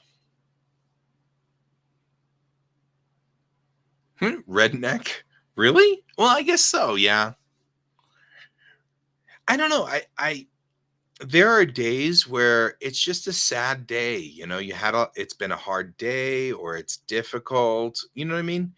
And so sometimes it's nice to just have these people who are super high energy that you watch the video and it just makes you smile. You're like, "Hey, look at you doing the best things, being the best people." And I love watching those videos. So that's one of the reasons I follow Oscar Decimos because I know I know it's not really like she's not helping me a whole lot because she's translating from Japanese to Spanish and I don't speak Spanish. So it didn't help me much. However, just her energy levels are great, you know,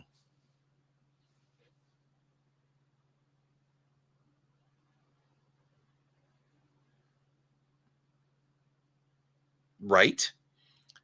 Also, I think some people are, I think introverts and extroverts, that term is somewhat misused.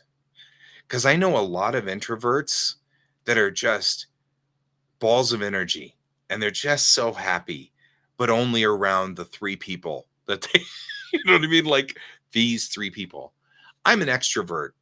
I'm like this to everybody. I meet people on the street and I've never met them before, and this is how I am because I am truly an extrovert. I have quite a few Chinese to English people I follow now because I am starting to follow Chinese and Korean because those are my next two languages after I fight tooth and nail with Japanese.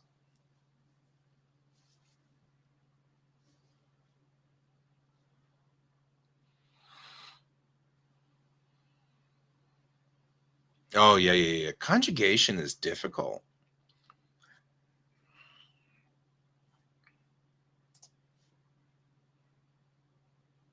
Like when we bring up stuff that I do in Japanese, like all of this these are all notes from one of my favorite YouTubers. Um, but I mean, all of this. One of the things I love about her is that she uses all these colors to identify the different pieces. Translating Chinese insults. Yes, I think I actually have seen that. Um,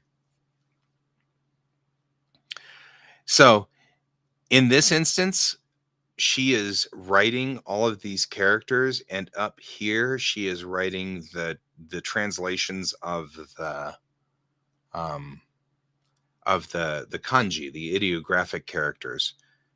So if you don't know how to read these, you get a little stuck. But we all, when we start learning Japanese, we're required to learn this language first, hiragana, and you have to learn it. So I can read densha ni no te iku, and I'll go by train. And she's, that's this whole thing. This is this week's grammar thing. So we've got to get this grammar point. So I went on ahead and just captured everything. The other one's this one. These are the grammar points for this week. That's all right. Sometimes, and I think really honestly, Jan, at some point in time, you'll still remember it somewhere. It gets somewhere in your head. Like, for example, when I was very, very little, my mom and dad made sure I had a babysitter that only spoke Spanish intentionally. Like the babysitter spoke Spanish and English, but they asked her to specifically only speak Spanish. And I don't speak Spanish very much, but when I hear Spanish now, sometimes I just understand it. I know what they're saying. A lot of it has to do with the fact that Spanish and English are close as languages, so you can kind of make some educated guesses. But on the same token, you end up with um, situations where you hear it and you're like, I don't know why I know what that said or why that was said that way, but I know it. And so I think that if you were to be if you were to be in an environment where people were speaking Chinese, you might actually find you understand more than you expect. Like you'd think you would. I don't understand anything they're saying except that word right there. Oh, and that word and that phrase. You'd be like, oh, okay, I get bits of it. So I think and it's just one of those things. It's like when you studied it when you were younger. And I mean, and also, who knows? You may be looking at this page, and since this is Japanese, there are Chinese characters here. And you might look at this and go, oh, hey, I know what that says.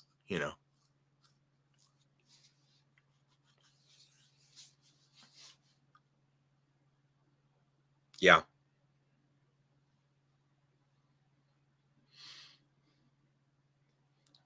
And Ray, you live in a rich part of the world where there are still aspects of old trade routes. So you end up with this really lucky place where sometimes you just end up with a lot of languages traveling through that zone. And so kind of envy you on that. In that I'm like, oh man, you're lucky. I love languages, but I live in the middle of the United States. Unfortunately, people who speak other languages tend to try to hide it here because there's a faction, a political faction here that tends to get cranky about that. See you later, Ray. Thanks for joining me. Have a good day. Study well.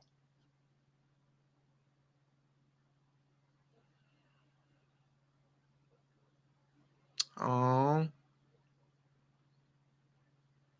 that's kind of cool. I think it doesn't matter what your drive is. I mean, because, I've been learning Japanese now for 30 years. I'm still not good at it, but I've been learning Japanese for 30 years. And I've switched from starting out because I liked anime. And now it's because I actually genuinely love the culture and have grown to the point where now I just love all cultures and I love people from all over the world. And I want to study everything. And I just don't have the time. I know that there's not enough time left in my life to study everything. So I will study as many people as I can until I die. And that will be what I will do. And just be friends with everybody because I love that. I love the idea of having friends all over the world. And I love the idea of people who I can talk to in different languages and stuff like that.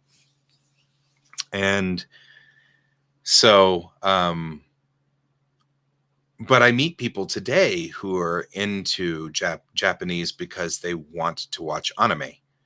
And they feel kind of like, I know it's stupid, but, and I'm like, no, it's not. Whatever got you into the language is great.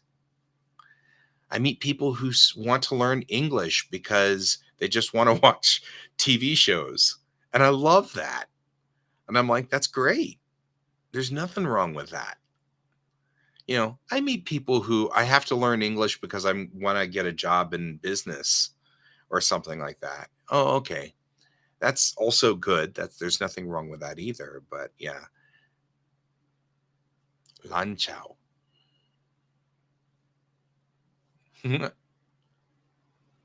That's awesome. That has a completely different connotation meaning to me. Nothing bad at all.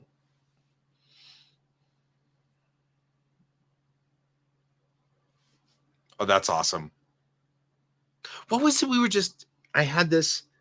Because she was talking about pissing or like this, not very classy. You know, since we're speaking about it, shinbin, which is like pissing, not not going to the bathroom. So it's not the polite version of it. It means pissing. What was it that there was some video out there where they took a word and they changed one character and it turned it into penis in Japanese. And it was funny because they were showing it to people who were bilingual. And, of course, so they were all catching him off guard with it because nobody knows what it means unless you speak Japanese. So if you speak Japanese, it's the same thing. It's like what you were talking about, Jan. It's just funny. But why would you say that when you hit a pothole? The cultural anthropologist in me now wants to know, like, why would you use that word for a pothole? It seems like the weirdest of all the words you could say. Like of all the words you could use. Now that I'm thinking about that, I'm like,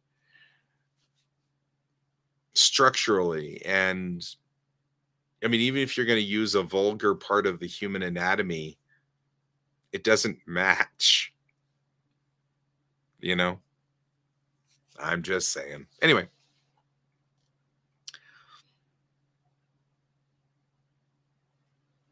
right? Like, why? That's all right. Sometimes it's stupid, and we all know it. I say stupid things too from time to time. And like I have no idea why you would say that. You know, why would you say that? That doesn't even make sense. And that makes it funnier. Well, ah, and it's one of those things. Um, Humans reply when they're startled.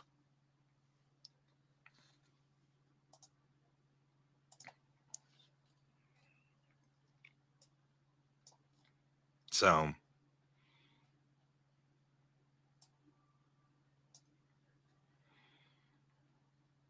yeah, this is the grammar point we're gonna have to work on this week in class. And I'm like,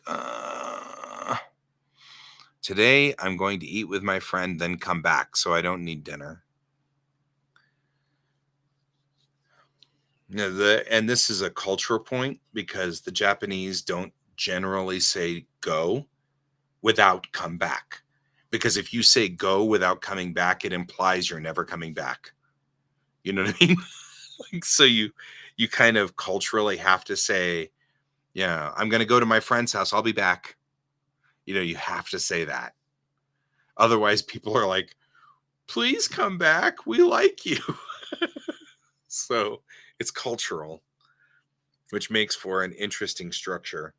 And we're going to have to talk about that this week. It's part of our grammar point.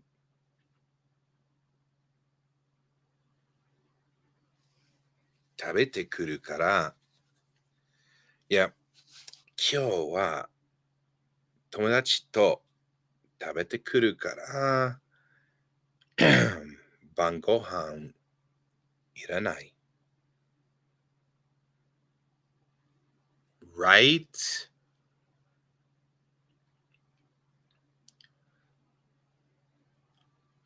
And it's the same. I mean, do you have the same thing there? I can't read enough of that. I mean, I know you're saying the same sentence, but do you have sort of the return on that? Like, I'm gonna go and come back?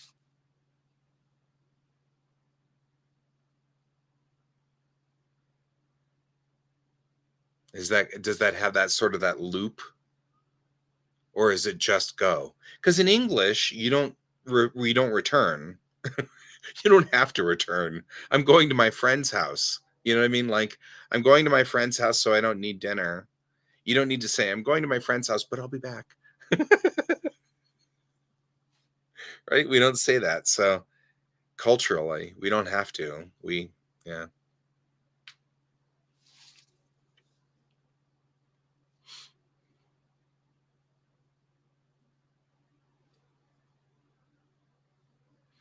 I recently, interestingly,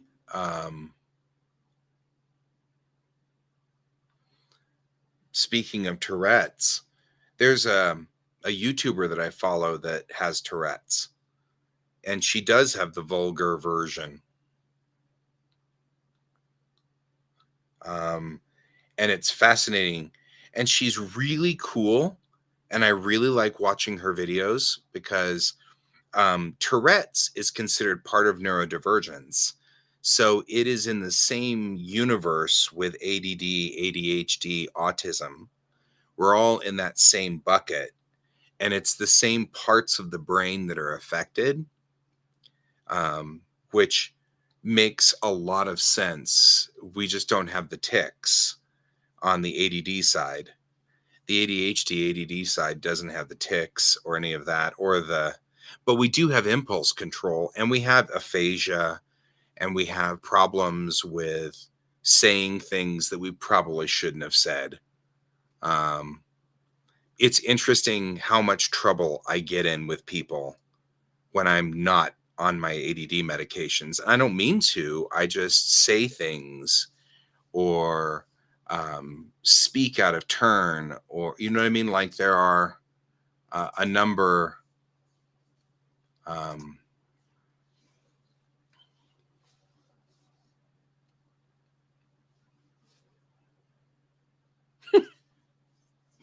some people are just like that. I've got a buddy who's military, and not he can't even say an entire sentence without a bad word. And like he has to put the bad words in everything. Which I don't have a problem with bad words. There's no issue. I don't care. But my mom used to use them to emphasize. Like if she really wanted you to listen and pay attention, she'd use a bad word because it startled you. You never heard her say it. So, she would use a bad word for emphasis or for, real, she meant for you to hear this, you know, like, yeah, this person did this work for me and it was a real shit job. And because she said that word, you were like, whoa. But what she meant was it was not good. This was really bad. Whatever this person did was really, really bad. And I tend to do the same thing. I don't have a problem with bad words. I just don't use them unless I really want you to pay attention to what I'm saying. And then I'll fire off a bad word because I want you to listen.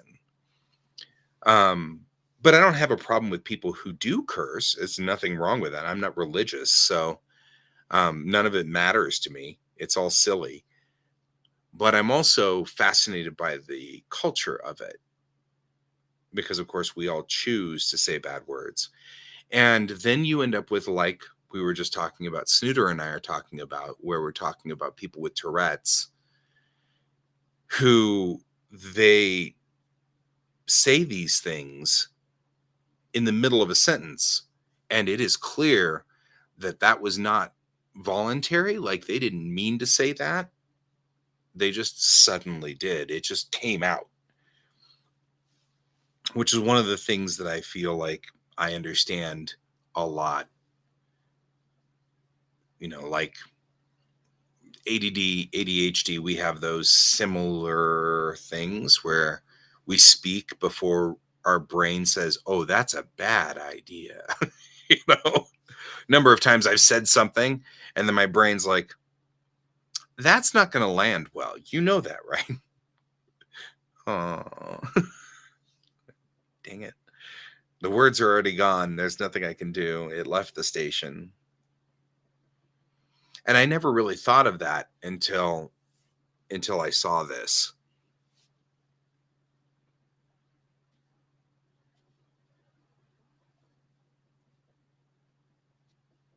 Te lo doy a ti. Right? Like a key as well. Interesting. That's also something that she was talking about, which was te iku and te ikuru, which is where something goes out and something comes back. That format is in Japanese too. They've got two forms, verb forms of conjugation, specifically using go and come. But what she's saying in this particular thing is you can say, the lady down the street moved in. But if you say the lady down the street moved toward me, it means something different. It has a more, right. So, but yeah, right. That's what I was saying is te iku means coming towards me, towards the speaker, or going away from the speaker. And te kuru means coming towards me, coming towards the speaker.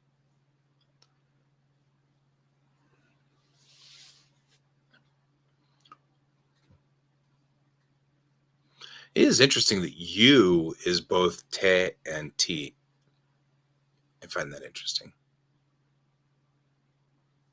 7 minutes, and then we'll be closing down the stream, just so you guys are aware. We're at the last 7 minutes of the stream, which is sad, but I got school tomorrow. So I got to get up and be a normal human. So I got to get up tomorrow and take the kid to school. And then I got to head off for and linguistic anthropology. I'm sure.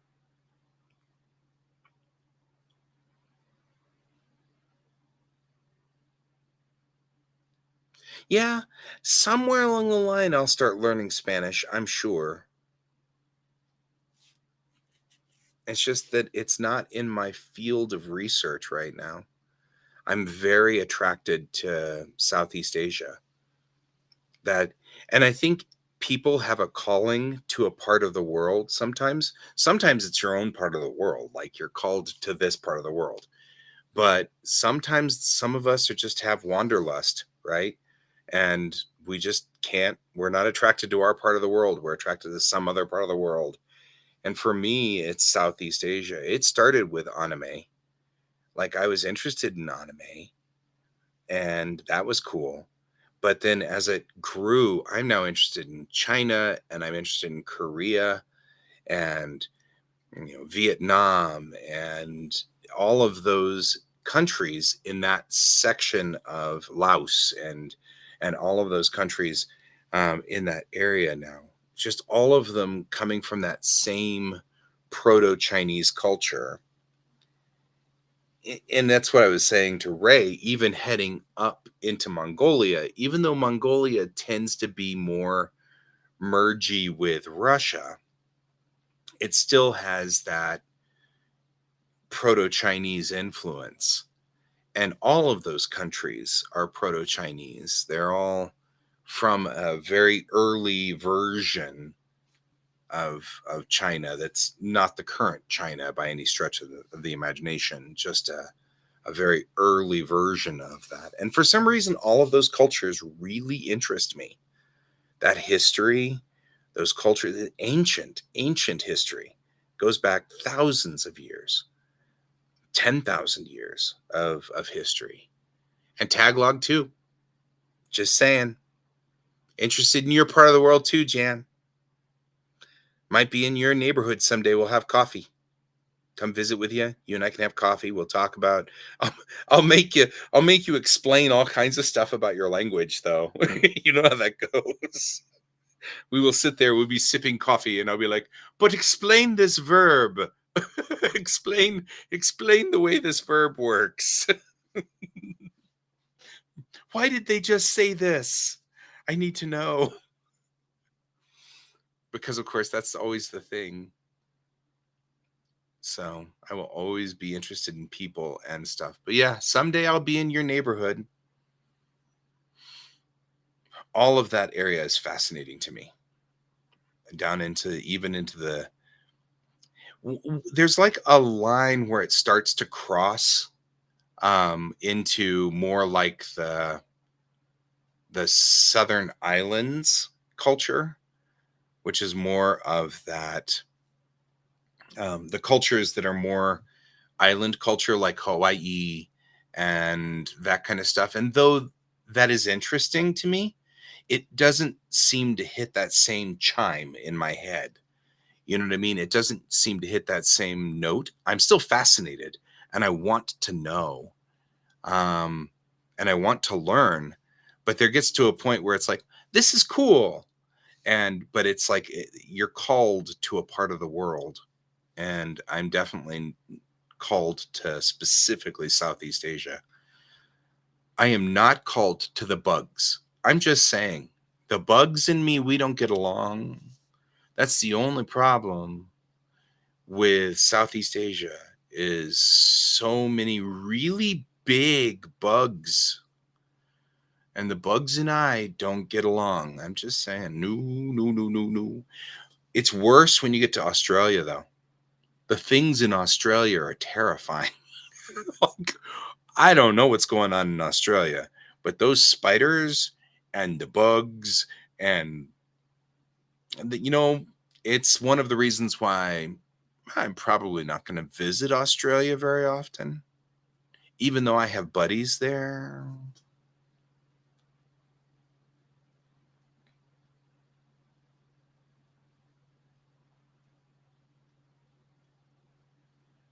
Nice. Absolutely, Jan. You and this is like I said, you and I will go get coffee and I will sit there and I will just completely, totally pick your brain on all this stuff. I'll be like, tell me about this and tell me about this. And why are they saying this? Because that stuff, I wonder why they repeat. You know what I mean? So only the first. So you're saying that you repeat only the first syllable though, because you get dri, drink, right, and sle, sleep. So it makes me wonder if like why only the first syllable? That's kind of interesting.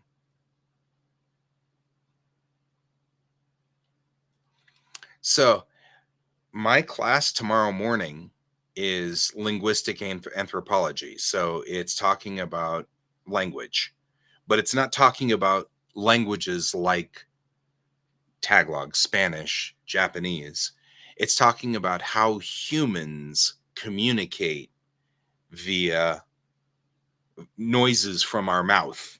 You know what I mean? Like, so it's looking at it from that point of view and how we assemble languages together from what we call phonemes or sounds, phonemes or sounds, to morphemes, where we put sounds together, through to syntax, which is where we start putting words together to make meaning and all of that stuff. So it's talking about that piece.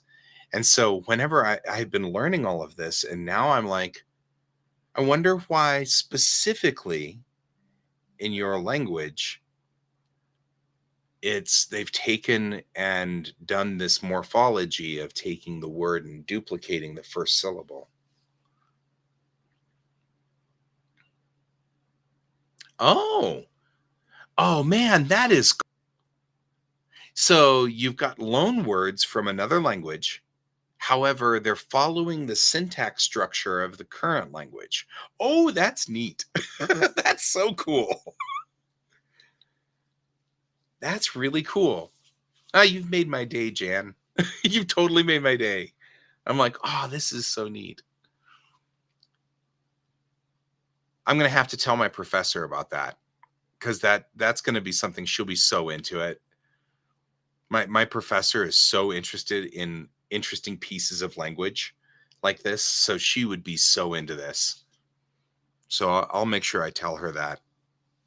You have made two people like super excited about this. I'm just saying because she will be all about this. It'll be so exciting for her too. Which reminds me, my beloved friends, we've hit midnight here, and I'm going to have to bow out for you guys. I'm sorry. Because unfortunately, I'm having way too much fun with this. This is so cool. We're talking about Spanish, we're talking about Tagalog, we're talking about all of these languages, and I love this. Unfortunately, if I don't go to bed, I'm going to be a mess tomorrow in class.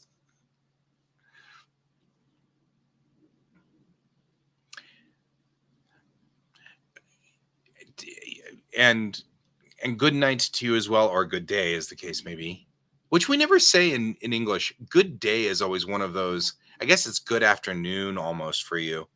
Um, but yeah, I mean, that's another thing that's interesting. Good day in English is always such a dismissal, right? It's always, oh, good night. And that's so sweet. But good day is like, good day to you. It's a dismissal. Good afternoon's okay. Good morning is okay. But good day is like, good day. I said good day. And of course, Americans don't tend to say that at all. It's because we have to say it in British English if we ever say it. Well, good day to you, sir. Good day, I say. Yeah, we can't say because it doesn't actually exist in American English anymore. We don't even use it. So, good day. Good night, good morning, good afternoon. It's always good to see you guys. I'm really glad you guys were here. It was a good night. I'm glad we talked about this. This was wonderful. I hope to see you again. Understand that if you don't hear from me, it's just because I'm doing my homework. I've gotten swamped a lot. Yeah, John Adams, any of those, they're going to be, that's a different story. But either way, I hope you guys all have a wonderful day and a wonderful evening if you're on our side of the world, and have a good week. And I will see you guys again. And as always, keep your eyes on the stars. Good night. Bye.